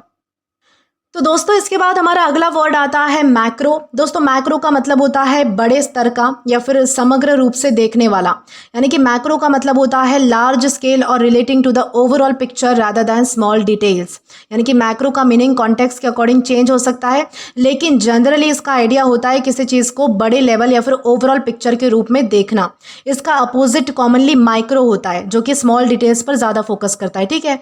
जैसे कि फॉर एग्जाम्पल अगर आप एक यूट्यूब चैनल को एनालाइज कर रहे हो तो मैक्रो लेवल पर आप जो है वो total views, audience growth, overall performance और जो चैनल की ओवरऑल डायरेक्शन है वो देखोगे। लेकिन माइक्रो लेवल पर आप क्या देखोगे, आप एक पर्टिकुलर वीडियो का थंबनेल देखोगे, उसका टाइटल देखोगे, उसकी रिटेंशन देखोगे या फिर जो इंडिविजुअल कमेंट्स आते हैं उसका एनालिसिस करोगे। मैक्रो में और माइक्रो में बहुत डिफरेंस होता है, ये चीज़ आपको ध्यान रखनी है। मतलब सिंपल लैंग्वेज में मैक्रो मतलब होता है बिग पिक्चर और इसका जो अपोजिट आने वाला वर्ड है माइक्रो, उसका मतलब होता है स्मॉल डिटेल्स। इसी तरह अगर इकोनॉमिक्स में मैक्रो इकोनॉमिक्स होता है जो कि पूरी इकोनॉमी के लेवल पर इन्फ्लेशन या फिर जो एम्प्लॉयमेंट है या फिर जो इकोनॉमिक ग्रोथ है, इन सारे टॉपिक्स को जो है वो स्टडी करता है। और एक माइक्रो इकोनॉमिक्स होता है जो छोटे छोटे लेवल पर, यानी कि किसी का अगर बिजनेस है उसमें कितना घाटा हुआ, नुकसान हुआ, कितना माल आया गया, इन सारी चीज़ों को डिस्कस करता है। तो मैक्रो इकोनॉमिक्स और माइक्रो इकोनॉमिक्स जैसे भी कुछ कंसेप्ट होते हैं वो भी आपको ध्यान रखना है, यानी कि आपको एक तरीके से लेवल बताने के लिए जो है वो बताया गया है कि मैक्रो क्या होता है और माइक्रो क्या होता है। जैसे कि यहाँ पर हमारे पास एक सेंटेंस हमें दिया जाता है, we need to look at the macro picture, यानी कि यहाँ पर क्या बताया गया है कि हमें छोटी डिटेल्स के बजाय पूरी सिचुएशन को ओवरऑल लेवल पर देखना चाहिए। अब यहाँ पर जो है वो हमारी इमेज जो है वो इससे रिलेवेंट तो नहीं है, लेकिन एक तरीके से आप आइडिया ले सकते हो, ठीक है, इस तरीके से। तो ये होता है किसी चीज़ का मैक्रो होना। अब दोस्तों इसी के साथ हम जो है वो आगे बढ़ेंगे हमारे अगले वर्ड की ओर। अब दोस्तों इसके बाद हमारा अगला वर्ड आता है मेडन। दोस्तों मेडन का मतलब होता है अविवाहित युवती या फिर पहला या फिर प्रथम, यानी कि इस वर्ड के दो मीनिंग्स हो सकते हैं। पहला इसका मीनिंग होता है एन अनमैरिड यंग वुमन, और इसका मीनिंग ये भी होता है it can also mean something that happens for the first time. यानी कि मेडन के मेनली जो है वो दो कॉमन मीनिंग्स होते हैं। पहला मीनिंग है कि कोई अनमैरिड यंग वुमन है, लेकिन ये जो है वो यूसेज थोड़ा ओल्ड फैशन हो चुका है या फिर लिटरेरी है, यानी कि आपको लिटरेचर में ज़्यादा ये वर्ड जो है वो मतलब कि एक अनमैरिड वुमन के लिए आपको सुनने के लिए मिलेगा। लेकिन दूसरा और बहुत इंपॉर्टेंट मीनिंग है इसका फर्स्ट और इनिशियल, स्पेशली किसी अचीवमेंट, इवेंट या फिर अटेम्प्ट के कॉन्टेक्स्ट में। जैसे कि क्रिकेट में जो है वो मेडन ओवर का मतलब होता है ऐसा ओवर जिसमें बॉलर ने कोई रन नहीं दिया। यहाँ पर मेडन का मीनिंग अनमैरिड वुमन से नहीं है, ये क्रिकेट का एक स्पेसिफिक टर्म है। इसी तरह अगर कोई पर्सन अपनी फर्स्ट ऑफिशियल स्पीच दे रहा है तो उसे जो है वो मेडन स्पीच कहा जा सकता है। इसलिए कॉन्टेक्स्ट देखना बहुत ही ज़्यादा इंपॉर्टेंट है। मेडन का मतलब होता है एन अनमैरिड यंग वुमन और first initial depending on the context. Context किस तरीके से आ रहा है, यानी कि एक अनमैरिड वुमन के बारे में बात हो रही है या फिर कोई चीज़ इनिशियल है, फर्स्ट है, उसके बारे में बात हो रही है, तो आपको वो जो है वो सेंटेंस पढ़ के ही पता चलेगा।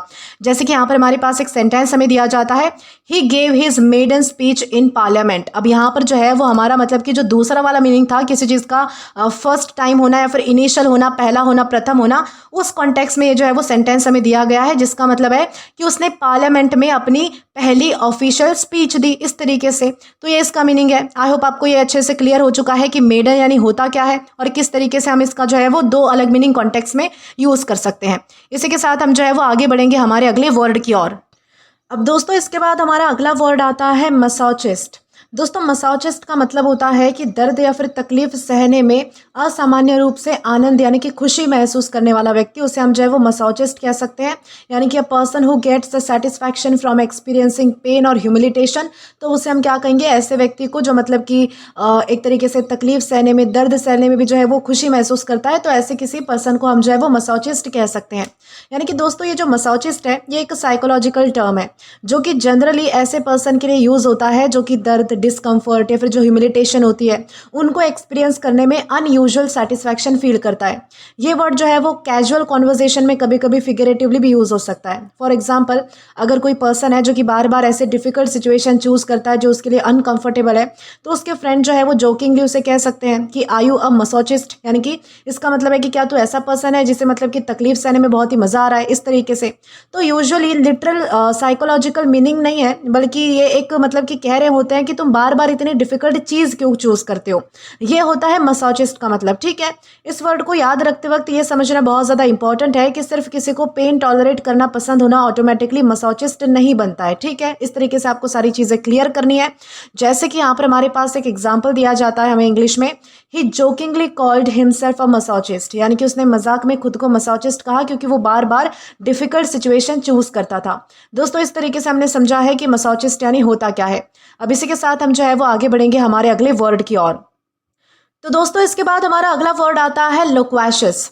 दोस्तों, लोक्वेशियस का मतलब होता है बहुत ज़्यादा बोलने वाला, जिसे वाचाल कह सकते हैं या फिर बातूनी कह सकते हैं, यानी कि जो इंसान बहुत ज़्यादा बोलता है, बातें करता है, उसे हम जो है वो लोक्वेशियस कहेंगे। Someone who talks a lot, उसके लिए हम क्या यूज़ करेंगे, लोक्वेशियस का हम यूज़ कर सकते हैं। यानी कि लोक्वेशियस का यूज़ ऐसे पर्सन के लिए होता है जो बहुत ज़्यादा बातें करता है और यूजुअली कॉन्वर्जेशन को ईजिली कंटिन्यू कर लेता है, ठीक है। ऐसा पर्सन जो है वो मतलब कि क्वाइट रहने के बजाय कॉन्स्टेंटली स्टोरीज, आइडियाज़ या फिर जो उसके एक्सपीरियंसेस है वो शेयर करता रहता है। फॉर एग्जाम्पल, मान लो कि क्लास में एक स्टूडेंट है जो कि टीचर के क्वेश्चन का आंसर देने के बाद भी जो है वो मतलब कि कुछ एक्स्ट्रा एग्जांपल्स देता है, स्टोरी सुनाने लगता है और भी कुछ जो है वो मतलब कि एक्सप्लेनेशन देने लगता है। या फिर कोई फ्रेंड जो है वो मतलब कि कॉल पर एक छोटी सी बात को भी मतलब कि 20 मिनट की कॉन्वर्जेशन बना देता है, तो हम उस पर्सन को क्या कहेंगे, लोक्वेशियस हम उसे कह सकते हैं। ये वर्ड जो है वो जनरली फॉर्मल है, डेली कॉन्वर्जेशन में हम जो है वो सिंपली टॉकेटिव बोलते हैं, लेकिन आपको ये भी याद रखना है कि लोक्वेशियस का मतलब होता है वेरी टॉकेटिव, ठीक है। इस तरीके से जैसे कि हमारे पास यहाँ पर एक सेंटेंस हमें दिया जाता है, माई फ्रेंड इज़ वेरी लोक्वेशियस, यानी कि मेरा जो फ्रेंड है वो बहुत ज़्यादा बातें करता है। मेरा फ्रेंड कैसा है, लोक्वेशियस है, यानी कि बातूनी है। इस तरीके से हम जो है वो इसका यूज़ कर पाएंगे। इसी के साथ हम नेक्स्ट वर्ड डिस्कस करेंगे। अब दोस्तों, इसके बाद हमारा अगला वर्ड आता है मैटिन्स। दोस्तों, मैटिन्स का मतलब होता है कि प्रातःकाल की धार्मिक प्रार्थना, यानी कि जो सुबह की प्रार्थना होती है, सुबह सुबह जो जल्दी की जाती है, उसे जो है वो मैटिन्स कहा जाता है। यानी कि Christian prayer service traditionally held in the morning और ड्यूरिंग द नाइट, उसे हम क्या कहेंगे, मैटिन्स कह सकते हैं। यानी कि मैटिन्स एक क्रिश्चियन मतलब कि रिलीजियस प्रेयर सर्विस है जो कि ट्रेडिशनली सुबह या फिर मतलब कि very early in the morning मतलब कि ऑब्जर्व की जाती है। ये word specially Christian religion traditions और जो चर्च रिलेटेड टेक्स्ट है ना, उसमें मिलता है आपको। सिंपल एग्जाम्पल से समझिए कि अगर किसी चर्च की रिलीजियस रूटीन में एक स्पेशल प्रेयर सर्विस जो है वो अर्ली मॉर्निंग के टाइम पर होती है, तो उस सर्विस को क्या कहा जाएगा, उसे जो है वो मैटिन्स हम कह सकते हैं। आज के टाइम में जो है वो डिफरेंट क्रिश्चियन ट्रेडिशंस में इसका एग्जैक्ट टाइमिंग और जो फॉर्म है वो डिफरेंट हो सकता है। यानी कि कोई जो है वो सुबह कर सकता है, कोई शाम को भी कर सकता है, यानी कि रात को जो है वो सोने से पहले हो सकता है, ठीक है। तो लेकिन जो है वो बेसिक आइडिया क्या होता है इसमें कि मॉर्निंग अर्ली प्रेयर सर्विस का ही बेसिक आइडिया होता है। ये चीज़ आपको ध्यान रखनी है। यानी कि मैटिन्स का मतलब होता है मॉर्निंग की रिलीजियस प्रेयर सर्विस। तो इस तरीके से हम जो है वो इसका मतलब समझ पाएंगे। जैसे कि यहाँ पर हमारे पास एक सेंटेंस हमें दिया जाता है, the monks attended matins early in the morning, यानी कि मॉन्क्स ने जो है वो सुबह सुबह बहुत ही जल्दी होने वाली रिलीजियस प्रेयर सर्विस में पार्टिसिपेट किया। इस तरीके से हम यूज करेंगे। अब दोस्तों, इसी के साथ हम जो है वो आगे बढ़ेंगे हमारे अगले वर्ड की ओर। तो दोस्तों, इसके बाद हमारा अगला वर्ड आता है नियोगैमिस्ट। दोस्तों, नियोगैमिस्ट का मतलब होता है नवविवाहित व्यक्ति या फिर जिसकी हाल ही में शादी हुई है, हाल ही में विवाह करने वाला व्यक्ति, उसे हम क्या कहेंगे, नियोगैमिस्ट हम उसे कह सकते हैं। यानी कि नियोगैमिस्ट का मतलब होता है a person who has recently got married, यानी कि जिसकी जो है वो अभी अभी शादी हुई हो, उसके लिए हम क्या यूज़ करेंगे, नियोगैमिस्ट। इस वर्ड का हम यूज़ कर सकते हैं। यानी कि नियोगैमिस्ट एक फॉर्मल और अनकॉमन वर्ड है जो कि मतलब कि उस पर्सन के लिए यूज़ होता है जो जिसकी मतलब कि रिसेंटली अभी अभी शादी हुई हो, मतलब जो पर्सन अभी अभी मैरिड हुआ है उसे हम जो है वो नियोगैमिस्ट कह सकते हैं।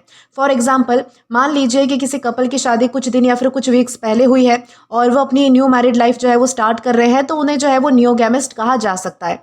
दोस्तों, इस वर्ड में जो है वो मतलब कि आप जो है वो एक तरीके से इनका मतलब कि इनको तोड़कर समझिए। नियो का मतलब होता है न्यू और गैमी या फिर गैमिस्ट का मतलब होता है मैरिज से रिलेटेड आइडिया।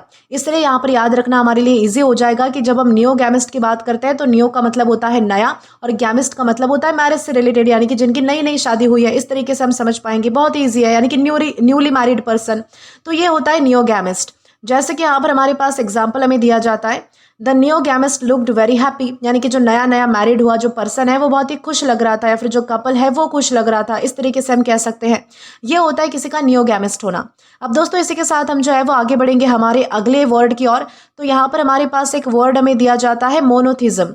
दोस्तों मोनोथिज्म क्या होता है? इसे कहा जाता है एकेश्वरवाद, यानी कि केवल एक ईश्वर में विश्वास रखना। ओके, उसे हम क्या कहेंगे? एकेश्वरवाद या फिर मोनोथिज्म कह सकते हैं। बिलीफ इन वन गॉड जो है वो इसका मीनिंग होता है इंग्लिश में, जो कि आपको ध्यान रखना है। यानी कि मोनोथिज्म का मतलब होता है कि सिर्फ एक ही भगवान, यानी कि मतलब कि सिर्फ एक ही गॉड या फिर सुप्रीम बीइंग में बिलीफ रखना। ये वर्ड जो है वो रिलीजन और रिलीजियस स्टडीज के कॉन्टेक्स्ट में ज़्यादा यूज होता है। जैसे कि सिंपल एग्जाम्पल से समझिए, अगर कोई पर्सन है मतलब है कि जो कि बिलीव करता है कि यूनिवर्स का जो क्रिएटर है वो सिर्फ एक ही है और एक ही सुप्रीम गॉड है, तो उस बिलीफ को जो है वो मोनोथिज्म कहा जा सकता है। ठीक है, इसी का अपोजिट कंसेप्ट होता है पॉलीथिज्म, जिसमें मल्टीपल गॉड्स में मतलब कि बिलीफ रखा जाता है, एक तरीके से श्रद्धा रखी जाती है। जैसे कि जो क्रिश्चियनिटी है, इस्लाम है या फिर जो जुडाइज्म है, ये जनरली जो है वो मोनोथिस्टिक रिलीजन्स माने जाते हैं, क्योंकि इनमें जो है वो एक ही भगवान को मतलब कि सुप्रीम बीइंग माना जाता है। ठीक है, तो इस तरीके से आपको समझना है कि मोनोथिज्म यानी क्या होता है। मोनो का मतलब होता है वन और थिज्म का मतलब होता है बिलीफ इन गॉड, यानी कि भगवान में रखी जाने वाली श्रद्धा। तो मोनोथिज्म का क्या मतलब हुआ? एक ही भगवान में रखी जाने वाली श्रद्धा, यानी कि वन गॉड में बिलीफ रखना। एक तरीके से बहुत ही सिंपल था। जैसे कि यहाँ पर हमारे पास एक सेंटेंस हमें दिया जाता है, monotheism is an important concept in religious studies, यानी कि रिलीजियस स्टडीज में मोनोथिज्म एक इम्पॉर्टेंट कंसेप्ट है जिसका कनेक्शन एक गॉड में बिलीफ से है। ठीक है, एक ही गॉड में। ओके, बहुत सारे गॉड नहीं, अगर बहुत सारे भगवान में आपका अगर बिलीफ है तो वो पॉलीथिज्म हो जाएगा। लेकिन आप सिर्फ एक ही भगवान को मानते हो, आप अगर मानते हो कि भाई एक ही भगवान है जिन्होंने ये सारी दुनिया क्रिएट की है, तो उसे हम जो है वो मोनोथिज्म कह सकते हैं। आई होप आपको ये वर्ड क्लियर हो चुका है। अब इसी के साथ हम जो है वो आगे बढ़ेंगे हमारे अगले वर्ड की ओर। तो दोस्तों यहाँ पर हमें वर्ड दिया जाता है नोमैड्स। दोस्तों नोमैड्स कौन होते हैं? ये होते हैं घुमंतु लोग, यानी कि एक जगह स्थायी रूप से न रहने वाले लोग, यानी कि जो एक जगह पर मतलब कि रहते नहीं है बल्कि जो है वो घूमते ही रहते हैं, उसे हम क्या कहेंगे? नोमैड्स हम उन्हें कह सकते हैं। यानी कि people who move from place to place instead of living permanently in one place, तो उसे हम क्या कहेंगे? नोमैड्स हम उसे कह सकते हैं। इंग्लिश वाला मीनिंग जो है वो आप चेक करिए और इसे जो है वो ध्यान में रखना है। यानी कि नोमैड्स उन लोगों को कहा जाता है जो कि एक फिक्स जगह पर परमानेंटली सेटल नहीं होते हैं, बल्कि अपनी नीड्स के या फिर अपनी जो वर्क है, फूड है, वाटर है, क्लाइमेट है या फिर अदर रीजंस के अकॉर्डिंग जो है वो एक जगह से दूसरी जगह पर मूव करते रहते हैं। हिस्ट्री में जो है वो बहुत सी नोमैडिक कम्युनिटीज एनिमल को जो है वो हर्ड करते हुए डिफरेंट एरियाज में ट्रैवल करती थी। जैसे कि फॉर एग्जाम्पल मान लो कि एक कम्युनिटी है जो कि अपने एनिमल्स के साथ एक एरिया में जो है वो कुछ टाइम तक रहती है, फिर जब वहाँ पर जो है वो मतलब कि खाना या फिर जो पानी है वो कम हो जाता है, तो वही जो सेम कम्युनिटी है वो अपने एनिमल्स को लेकर जो है वो दूसरी जगह पर सेटल होने का प्लान करती है, यानी कि दूसरी जगह पर जाती है, वहां पर कुछ टाइम रहेगी, वहां का खत्म हो जाएगा तो दूसरी जगह पर जाएगी। तो ऐसी कम्युनिटी को जो है वो नोमैडिक कहा जा सकता है। ठीक है, आज के टाइम में यानी कि आज के टाइम में भी कुछ ऐसी कम्युनिटीज है जो कि मतलब कि ट्रेडिशनल नोमैडिक लाइफस्टाइल फॉलो करती है। ठीक है, इस तरीके से आपको ध्यान रखना है। नोमैड्स का मतलब होता है people who keep moving from place to place, तो उसे हम क्या कहेंगे? नोमैड्स कहेंगे। जैसे कि यहाँ पर हमारे पास एक सेंटेंस दिया गया है हमें एग्जाम्पल के तौर पर, the nomads move to a warmer region in winter. इस सेंटेंस का मतलब है कि विंटर में यानी कि सर्दियों में जो है मतलब कि जो नोमैड्स होते हैं, जो घुमंतु लोग होते हैं, वो एक ज़्यादा वार्म एरिया में चले जाते हैं। ठीक है, इस तरीके से यानी कि वो क्या करते हैं कि विंटर में कोई गर्म जगह ढूंढ लेते हैं अपने रहने के लिए। तो ये होता है नोमैड्स का मतलब। आई होप आपको ये भी क्लियर हो चुका है। अब इसी के साथ हम जो है वो आगे बढ़ेंगे हमारे अगले वर्ड की ओर। अब दोस्तों इसके बाद हमारा अगला वर्ड आता है मॉर्चुरी। दोस्तों मॉर्चुरी का मतलब होता है शव गृह, या फिर मतलब कि जो मरा हुआ व्यक्ति होता है उसके शरीर को रखने का जो स्थान होता है, जो जगह होती है, उसे हम जो है वो मॉर्चुरी कहते हैं। ठीक है, यानी कि मॉर्चुरी का मतलब होता है a place where dead bodies are kept temporarily. ठीक है, यानी कि जब तक उन्हें जो है वो आइडेंटिफाई नहीं कर लिया जाता या फिर उन्हें मतलब कि जलाया नहीं जाता है, तब तक जिस जगह पर ये सारी जो डेड बॉडीज रखी जाती है, उन्हें जो उस जगह को बेसिकली उस रूम को जो है वो मॉर्चुरी कहा जाता है। जैसे कि आपने देखा होगा कि हॉस्पिटल में जो है वो मॉर्चुरी एक मतलब कि एक डिपार्टमेंट होता है। इस तरीके से आप ध्यान रखिए। यानी कि मॉर्चुरी एक स्पेशल प्लेस होती है जहां पर मतलब कि जो पर्सन है जो मर चुके हैं उनके बॉडी को टेम्पररीली रखा जाता है, यूजुअली हॉस्पिटल या फिर मेडिकल फैसिलिटी में। यहाँ पर बॉडी को सेफली प्रिजर्व किया जाता है ताकि जो है वो मतलब कि जब तक आइडेंटिफिकेशन, मेडिकल एग्जामिनेशन या फिर फैमिली को हैंडओवर करने जैसी जो फॉर्मेलिटीज है वो कंप्लीट नहीं हो जाती है, तो तब तक जो है वो उन्हें उसी में रखा जाता है। फॉर एग्जाम्पल, अगर मान लीजिए कि हॉस्पिटल में किसी पेशेंट की डेथ हो जाती है और फैमिली को जो है वो बॉडी रिसीव करने में थोड़ा टाइम लग रहा है तो बॉडी को हॉस्पिटल की मॉर्चरी में रखा जा सकता है। सिंपल ट्रिक से आप ध्यान रखिए कि मॉर्चरी का मतलब होता है कि डेड बॉडी को टेम्पररीली रखने वाली यानी कि रखी जाने वाली जगह, उसे हम क्या कहेंगे, मॉर्चरी कहेंगे। जैसे कि यहाँ पर हमारे पास एक सेंटेंस हमें नीचे दिया जाता है, the hospital has a separate mortuary, यानी कि हॉस्पिटल में डेड बॉडीज को टेम्पररीली रखने के लिए एक सेपरेट जगह यानी कि रूम था। इस तरीके से हम समझेंगे, बहुत ही सिंपल वर्ड था। अब इसी के साथ आगे बढ़े तो यहाँ पर हमारे पास अगला हमारा वर्ड आता है मॉर्टगेज। दोस्तों मॉर्टगेज का मतलब होता है कि गिरवी रखकर जो है वो पैसा लेना, कर्ज लेना, ठीक है, गिरवी रखकर लिया गया ऋण, ऋण यानी होता है कर्जा, ठीक है, जैसे कि संपत्ति के बदले लिया गया जो कर्ज होता है उसे हम जो है वो मॉर्टगेज कहते हैं। इंग्लिश मीनिंग इसका चेक करिए, a loan taken to buy property with the property used as security. इस तरीके से इसका मतलब होता है, यानी कि मॉर्टगेज को सिंपल वे में समझे तो जब कोई पर्सन घर या फिर प्रॉपर्टी खरीदने के लिए बैंक से बड़ा लोन लेता है तो यूजुअली वो प्रॉपर्टी ही लोन के अगेंस्ट जो है वो सिक्योरिटी के रूप में रखी जाती है। पर्सन जो है वो बैंक को लोन ग्रेजुअली रिपे करता है, यूजुअली इंटरेस्ट के साथ। तो जब तक लोन कंप्लीटली रिपे नहीं होता तो प्रॉपर्टी जो है वो मॉर्टगेज के अंडर होती है। फॉर एग्जांपल मान लो कि किसी फैमिली को जो है वो मतलब कि 50 लाख रुपए का जो है वो मतलब कि हाउस पसंद आता है, लेकिन उनके पास जो है वो पूरे पैसे नहीं है। वो बैंक से जो है वो होम लोन लेते हैं और उस हाउस का जो लोन है उसके अगेंस्ट जो है वो सिक्योरिटी रख देते हैं। तो इस अरेंजमेंट को जो है वो मॉर्टगेज कहा जाता है, ठीक है। मॉर्टगेज का मतलब होता है प्रॉपर्टी के अगेंस्ट लिया गया लोन, तो उसे हम कहते हैं मॉर्टगेज। जैसे कि यहाँ पर हमारे पास एक एग्जाम्पल भी आता है, they took out a mortgage to buy their new house, यानी कि उन्होंने अपना जो है वो नया घर खरीदने के लिए बैंक से क्या लिया, लोन लिया या फिर मॉर्टगेज लोन लिया। इस तरीके से हम जो है वो मतलब कि कह सकते हैं, ठीक है। दूसरा हमारा इसके बाद अगला वर्ड आता है ऑप्टिशियन। दोस्तों ऑप्टिशियन कौन होता है, जो चश्मा या फिर हमारी जो मतलब कि नज़र से जुड़ी हुई जो भी चीज़ें होती हैं उनको तैयार करता है, तो उसे हम क्या कहते हैं, ऑप्टिशियन कहते हैं। जो लेंसेज तैयार करता है या फिर जो हमारा चश्मा है फ्रेम बनाता है या फिर उसके लेंसेज सेट करता है, तो उसे हम ऑप्टिशियन कह सकते हैं। यानी कि a person who makes fits and supplies glasses and other vision correction devices, तो उसे हम क्या कहेंगे, उसे हम ऑप्टिशियन कह सकते हैं। यानी कि ऑप्टिशियन वो प्रोफेशनल होता है जो ग्लासेस या फिर कॉन्टैक्ट लेंसेज को प्रिपेयर करता है, फिट करता है या फिर एडजस्ट करने में हेल्प करता है। अगर किसी पर्सन को आई टेस्ट करने के बाद जो है वो डॉक्टर ने स्पेक्टेकल्स प्रिस्क्राइब किए हैं तो ऑप्टिशियन प्रिस्क्रिप्शन के अकॉर्डिंग क्या करेगा, लेंसेज को चूज करके ग्लासेस बनाता है और उन्हें जो है वो प्रॉपरली फिट करता है। ये काम होता है ऑप्टिशियन का। फॉर एग्जाम्पल अगर आपकी जो ग्लासेस है उसकी फ्रेम मान लीजिए कि लूज हो चुकी है तो ऑप्टिशियन उसे जो है वो एडजस्ट कर सकता है।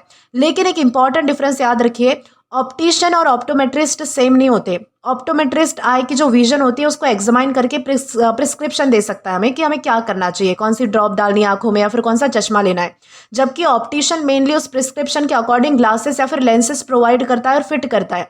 ऑप्टिशियन का काम सिर्फ जो है वो लेंसेज फिट करने का, बनाने का इतना होता है, जबकि ऑप्टोमेट्रिस्ट जो है वो डॉक्टर की तरह काम करता है कि हमें जो है वो हमारी आंखों को चेक करेगा और हमें जो है वो प्रिस्क्रिप्शन देगा कि आपको जो है वो मतलब कि कौन से नंबर का चश्मा लगेगा, इस तरीके से। तो ऑप्टिशियन वो होता है जो ग्लासेस को प्रिपेयर और फिट करने वाला जो प्रोफेशनल है उसे हम ऑप्टिशियन कहते हैं। जैसे कि यहाँ पर हमारे पास एक सेंटेंस हमें दिया जाता है, the optician adjusted my glasses, यानी कि ऑप्टिशियन ने क्या किया, मेरे ग्लासेस को प्रॉपरली फिट करने के लिए एडजस्ट कर दिया। इस तरीके से बहुत ही सिंपल वर्ड था। अब इसी के साथ हम जो है वो आगे बढ़ेंगे हमारे अगले वर्ड की ओर। तो दोस्तों इसके बाद हमारा अगला वर्ड यहाँ पर हमें दिया जाता है पैरासॉल। दोस्तों पैरासॉल का मतलब होता है धूप से बचने के लिए इस्तेमाल की जाने वाली जो छतरी होती है उसे हम जो है वो पैरासॉल कहते हैं। A light umbrella use to protect someone from the sun, ठीक है, ये चीज़ आपको ध्यान रखनी है। यानी कि पैरासॉल एक अम्ब्रेला जैसी कोई छोटी चीज़ होती है जो मेनली सनलाइट से प्रोटेक्शन के लिए यूज़ की जाती है। ये नॉर्मल रेन अम्ब्रेला से काफ़ी डिफरेंट होता है क्योंकि इसका मेन पर्पज़ बारिश से बचाना नहीं होता बल्कि धूप से शेड लेना होता है, ठीक है। जैसे कि फॉर एग्जाम्पल इमेजिन करो कोई पर्सन जो है वो सनी डे पर बीच, गार्डन या फिर आउटडोर मार्केट में वॉक कर रहा है और उसके पास एक अम्ब्रेला है जो कि उसे डायरेक्ट सनलाइट से शेड कर रहा है, बचा रहा है, ठीक है। तो वो पैरासॉल हो सकता है। पुराने टाइम की पेंटिंग्स और जो हिस्टोरिकल सीन्स होते थे उनमें भी जो है वो पैरासॉल्स को ऑफन मतलब कि एलिगेंट एक्सेसरी के रूप में दिखाया जाता था, जहाँ पर क्वींस जो है वो मतलब कि पैरासॉल कैरी करती थी या फिर कोई मतलब कि लड़की है वो पैरासॉल कैरी करती हुई आपको दिखाई देगी। तो ये जो है वो पुरानी टाइम की जो पेंटिंग्स है या फिर जो हिस्टोरिकल सीन्स है उनमें आपको आसानी से देखने के लिए मिल जाएगा। इंपॉर्टेंट चीज़ आपको ये ध्यान रखनी है कि सन से बचाने वाली जो छतरी होती है या फिर जो अम्ब्रेला होता है उसे जो है वो पैरासॉल कहा जाता है। जो बारिश से हमें बचाता है वो पैरासॉल नहीं होता है, वो नॉर्मल अम्ब्रेला होता है। जैसे कि यहाँ पर हमारे पास एक एग्जाम्पल हमें दिया जाता है, she carried a parasol on the sunny day, यानी कि उसने जो है वो मतलब कि बहुत ही धूप वाले दिन पर जो है वो धूप से बचने के लिए पैरासॉल कैरी किया, यानी कि जो मतलब कि धूप से बचाने वाला जो अम्ब्रेला है वो कैरी किया। इस तरीके से हम समझ पाएंगे। अब दोस्तों इसके बाद हमारा अगला वर्ड आता है पैलेटेबल। दोस्तों पैलेटेबल का मतलब होता है किसी चीज़ का बहुत ही स्वादिष्ट होना, यम्मी होना, खाने में अच्छा लगने वाला, उसे हम क्या कहेंगे, पैलेटेबल हम उसे कह सकते हैं। यानी कि प्लेजेंट और एक्सेप्टेबल टू टेस्ट, उसे क्या कहा जाता है, पैलेटेबल कहा जाता है। मीनिंग आप जो है वो एक बार ध्यान रख लीजिए। पैलेटेबल का यूज़ मेनली किसी फूड या फिर ड्रिंक के टेस्ट के लिए होता है, जो खाने या फिर पीने में प्लेजेंट लगता है, अच्छा लगता है आपको, उस चीज़ के लिए।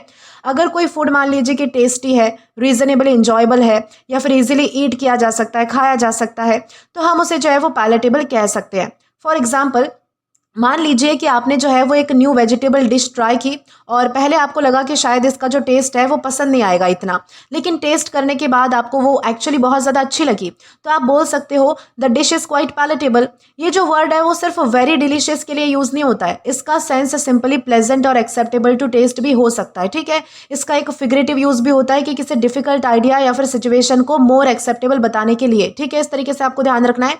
यानी कि पैलेटेबल का मतलब होता है जो चीज़ें मतलब कि टेस्ट में अच्छी होती है, स्वाद में अच्छी होती है, या फिर जो चीज़ आप एक्सेप्ट कर सकते हो, आपके लिए एक्सेप्टेबल होती है, तो उनके लिए हम क्या कहेंगे, पैलेटेबल हम यूज़ कर सकते हैं।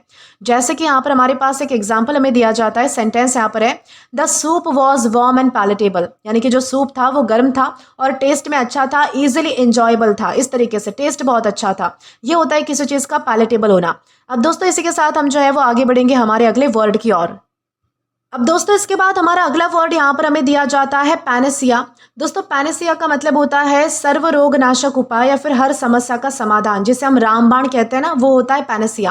यानी कि पैनेसिया का मतलब होता है a solution that is believe to solve every problem, उसे कहा जाता है पैनेसिया। यानी कि पैनेसिया एक फॉर्मल वर्ड है जो किसी ऐसी चीज़ या फिर सोल्यूशन के लिए यूज़ होता है जो कि हर प्रॉब्लम का मतलब कि परफेक्ट सोल्यूशन माना जाता है। रियल लाइफ में जो है वो यूजुअली कोई सिंगल सोल्यूशन हर प्रॉब्लम को सॉल्व तो नहीं कर सकता, इसलिए ये जो वर्ड है वो ऑफन एग्जैजरेशन या फिर जो फिगरेटिव सेंस है उसमें ही यूज़ हो सकता है।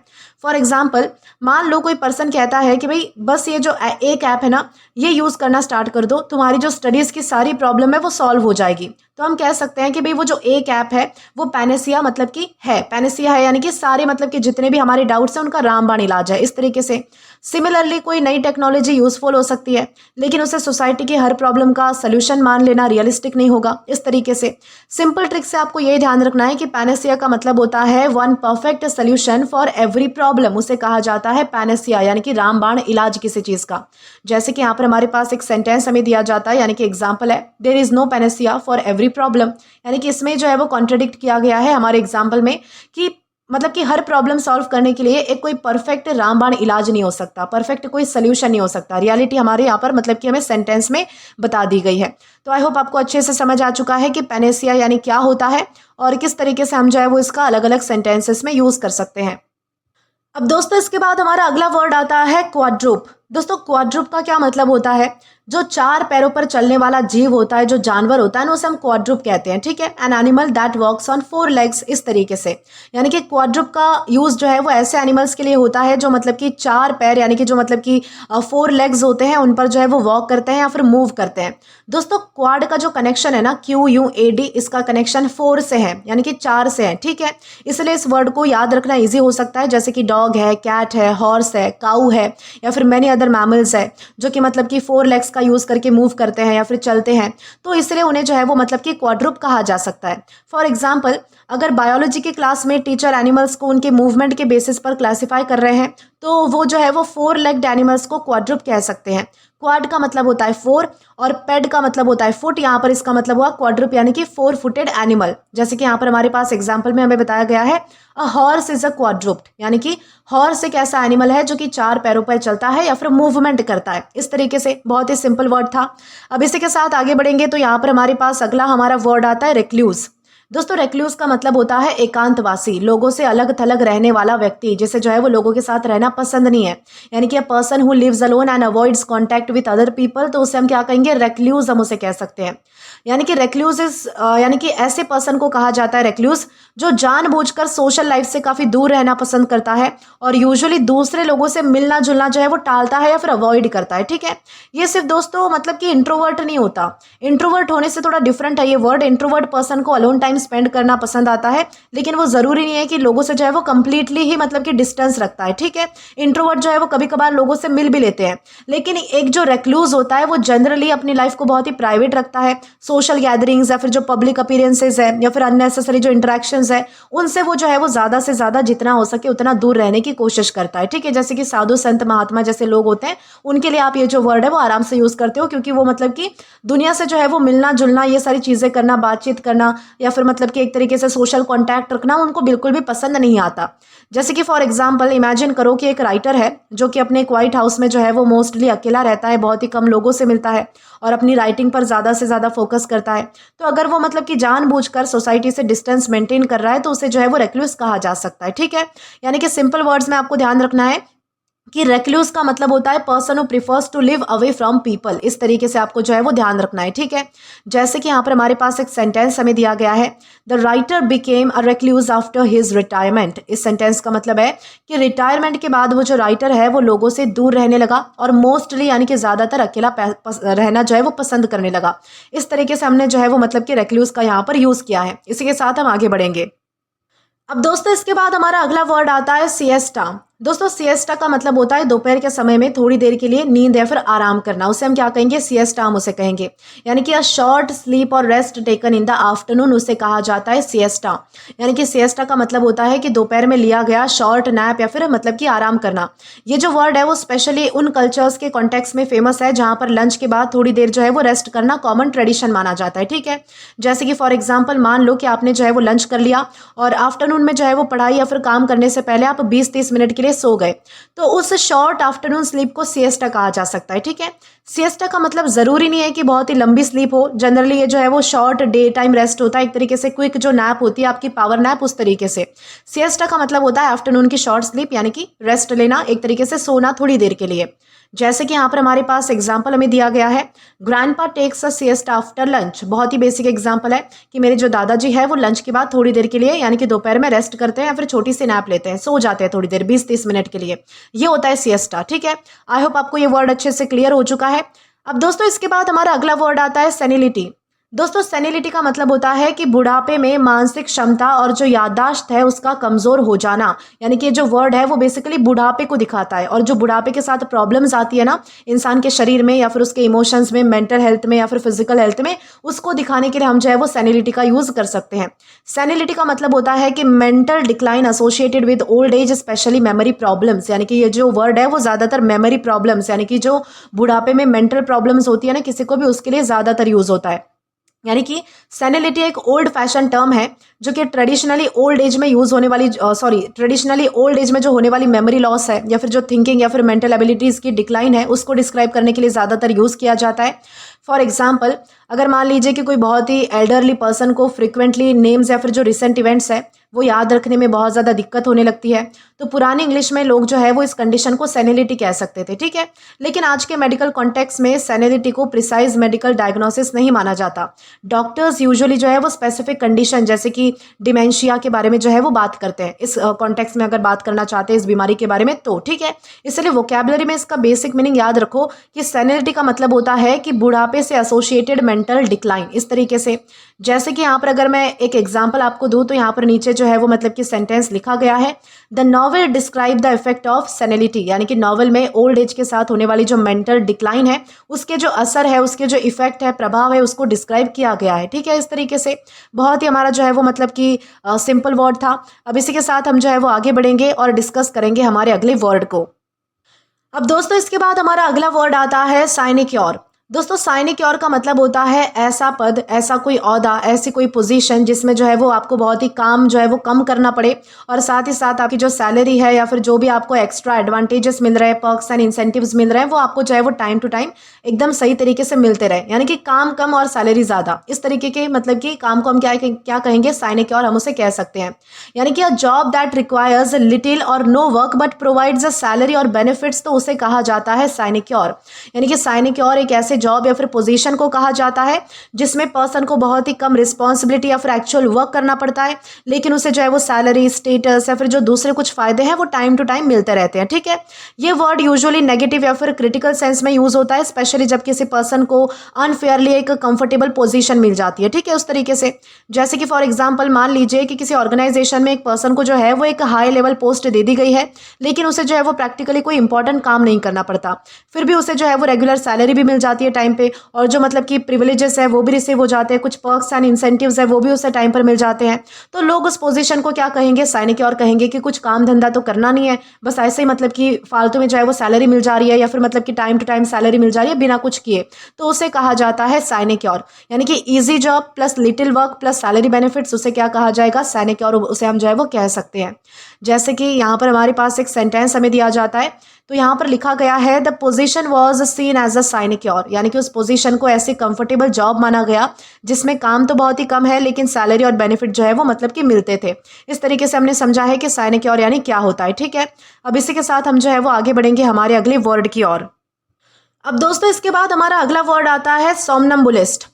दोस्तों सोमनम्बुलिस्ट का मतलब होता है नींद में चलने वाला व्यक्ति, यानी कि जिससे मतलब कि नींद में चलने की बीमारी होती है उसे क्या कहा जाएगा, उस कंडीशन को सोमनम्बुलिस्ट, यानी कि उस पर्सन को सोमनम्बुलिस्ट कहा जा सकता है। यानी कि सोमनम्बुलिस्ट का मतलब होता है अ पर्सन हु वर्क्स और performs simple action while asleep. ठीक है, इस तरीके से यानी कि सोमनम्बुलिस्ट एक फॉर्मल वर्ड है जो कि स्लीप वॉकिंग करने वाले पर्सन के लिए ज़्यादा यूज होता है। मतलब पर्सन जो है वो सो रहा होता है लेकिन सोने के दौरान जो है वो मतलब कि उठकर चल सकता है या फिर जो सिंपल एक्टिविटीज़ होती है वो कर सकता है, और बाद में जो है वो उसे याद भी नहीं रहता कि उसने क्या किया था। ये कंडीशन होती है सोमनम्बुलिस्ट। ठीक है, जैसे कि फॉर एग्जांपल मान लीजिए कि किसी पर्सन को जो है वो कभी कभी रात में स्लीप वॉकिंग की जो है वो मतलब की आदत है और वो बिना प्रॉपरली जो है वो मतलब कि जागे हुए भी जो है वो रूम में वॉक कर लेता है, तो उस पर्सन को जो है वो सोमनम्बुलिस्ट कहा जा सकता है। दोस्तों ये जो वर्ड है ये डेली कॉन्वर्सेशन में जो है वो अनकॉमन है। यूजुअली लोग जो है वो सिंपली स्लीप वॉकर बोलते हैं, लेकिन मतलब कि एक तरीके से ये भी हमारे पास वन वर्ड सब्स्टिट्यूशन में दिया गया है, तो इसलिए हमें पढ़ना है कि सोमनम्बुलिस्ट का मतलब होता है स्लीप वॉकर। ठीक है, इस तरीके से जैसे कि यहाँ पर हमारे पास एक सेंटेंस हमें दिया जाता है, the somnambulist walk through the house while asleep, यानी कि वो जो पर्सन है वो सोए हुए ही घर के अंदर जो है वो चल रहा था, वॉक कर रहा था या फिर सिंपल एक्टिविटीज कर रहा था। इस तरीके से हमने समझा है कि सोमनम्बुलिस्ट यानी होता क्या है। ठीक है, अब इसी के साथ हमारा जो अगला वर्ड है वो आता है टी टोटलर। दोस्तों टी टोटलर का क्या मतलब होता है, जो मद्यपान से पूरी तरीके से दूर रहने वाला व्यक्ति होता है ना, उसे टी टोटलर कहा जाता है। जो कभी भी पीता नहीं है या फिर किसी भी तरीके का नशा पता नहीं करता है उसे कहा जाएगा टी टोटलर। यानी कि टी टोटलर का मतलब होता है a person who completely avoids alcoholic drinks. इस तरीके से जैसे कि टी टोटलर का जो यूज़ है वो हम उस पर्सन के लिए करते हैं जो अल्कोहलिक ड्रिंक्स बिल्कुल भी नहीं पीता है और अल्कोहल से कंप्लीटली मतलब कि एब्सटेन करता है, दूर रहता है, परहेज करता है।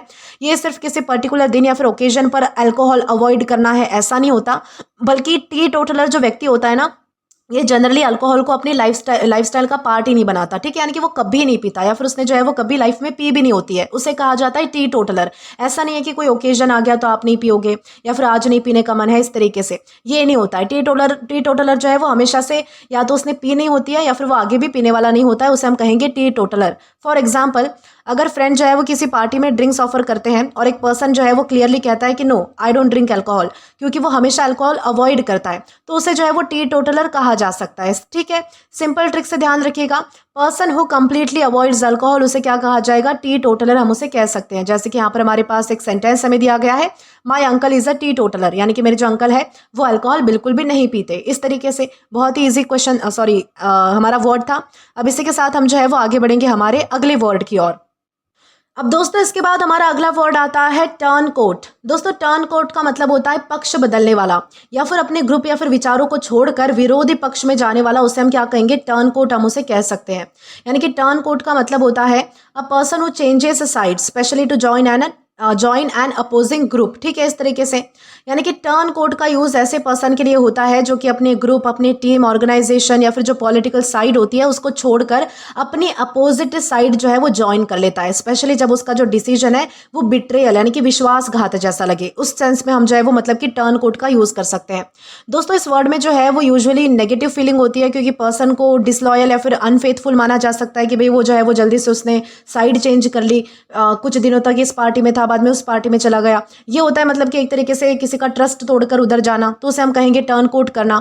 जैसे कि फॉर एग्जांपल मान लो एक पॉलिटिकल लीडर जो है वो पहले पार्टी ए है, ए नाम की कोई पार्टी है, उसको जो है वो स्ट्रांगली सपोर्ट करता था, लेकिन बाद में जो है वो पार्टी ए को छोड़कर पार्टी बी ज्वाइन कर ली उसने, तो पार्टी ए के अगेंस्ट जो है वो बोलने लगा है अब, यानी कि उसके खिलाफ जाने लगा है, तो लोग उसे जो है वो टर्न कोट कह सकते हैं। इसी तरह स्पोर्ट्स या फिर कॉम्पिटिशन में भी अगर कोई प्लेयर जो है वो अपनी टीम छोड़कर राइवल टीम ज्वाइन कर लेता है, तो कॉन्टेक्स्ट के अकॉर्डिंग उसे जो है वो टर्न कोट कहा जा सकता है। यानी कि सिंपल वर्ड्स में आपको ध्यान रखना है कि टर्न कोट का मतलब होता है साइड चेंज करने वाला, स्पेशली डिसलॉयल वे में, एक तरीके से विश्वासघात करते हुए उसे हम क्या कहेंगे, टर्न कोट हम उसे करना कह सकते हैं।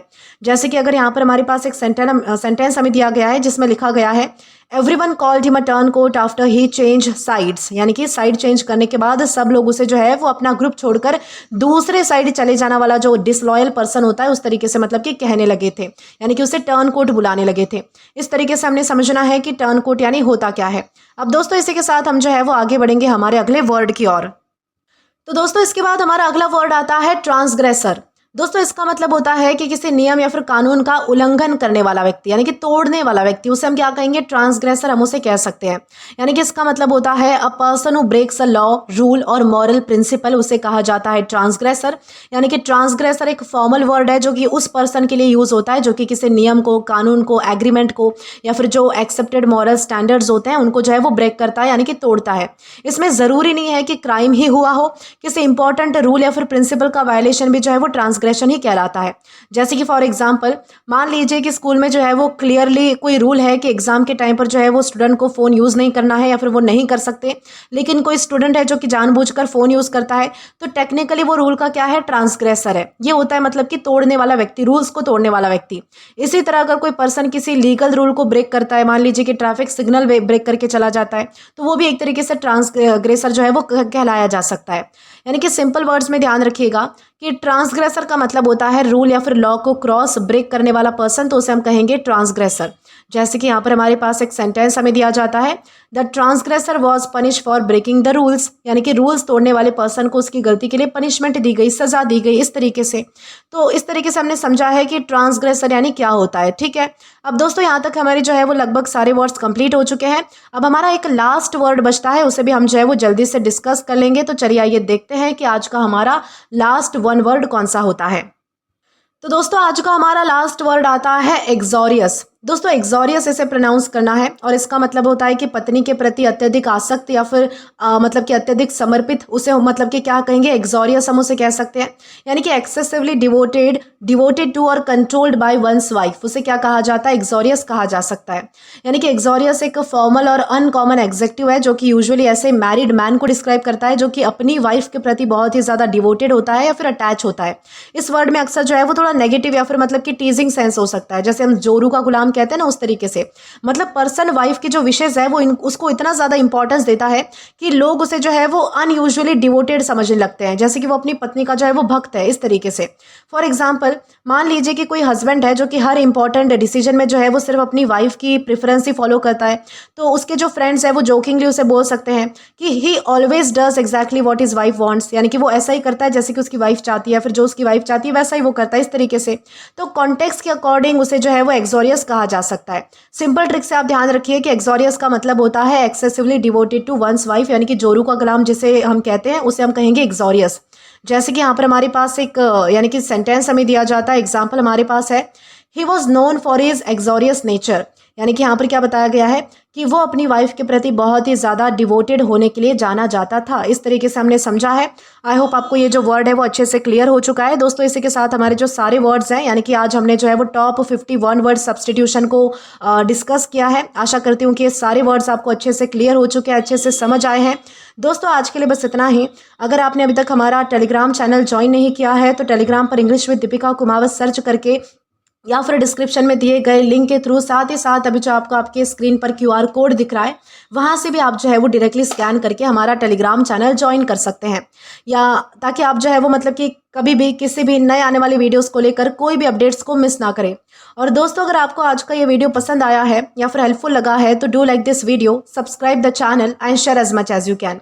और अगर आपने इससे पहले वाले वीडियोस नहीं देखे हैं तो यहाँ पर मैंने आपके लिए एक प्लेलिस्ट प्रोवाइड कर दी है जहाँ पर आप जो है वो क्लिक करके वो सभी पहले वाले वीडियोस देख सकते हैं और उन्हें जो है वो आसानी से एक्सप्लोर भी कर सकते हैं।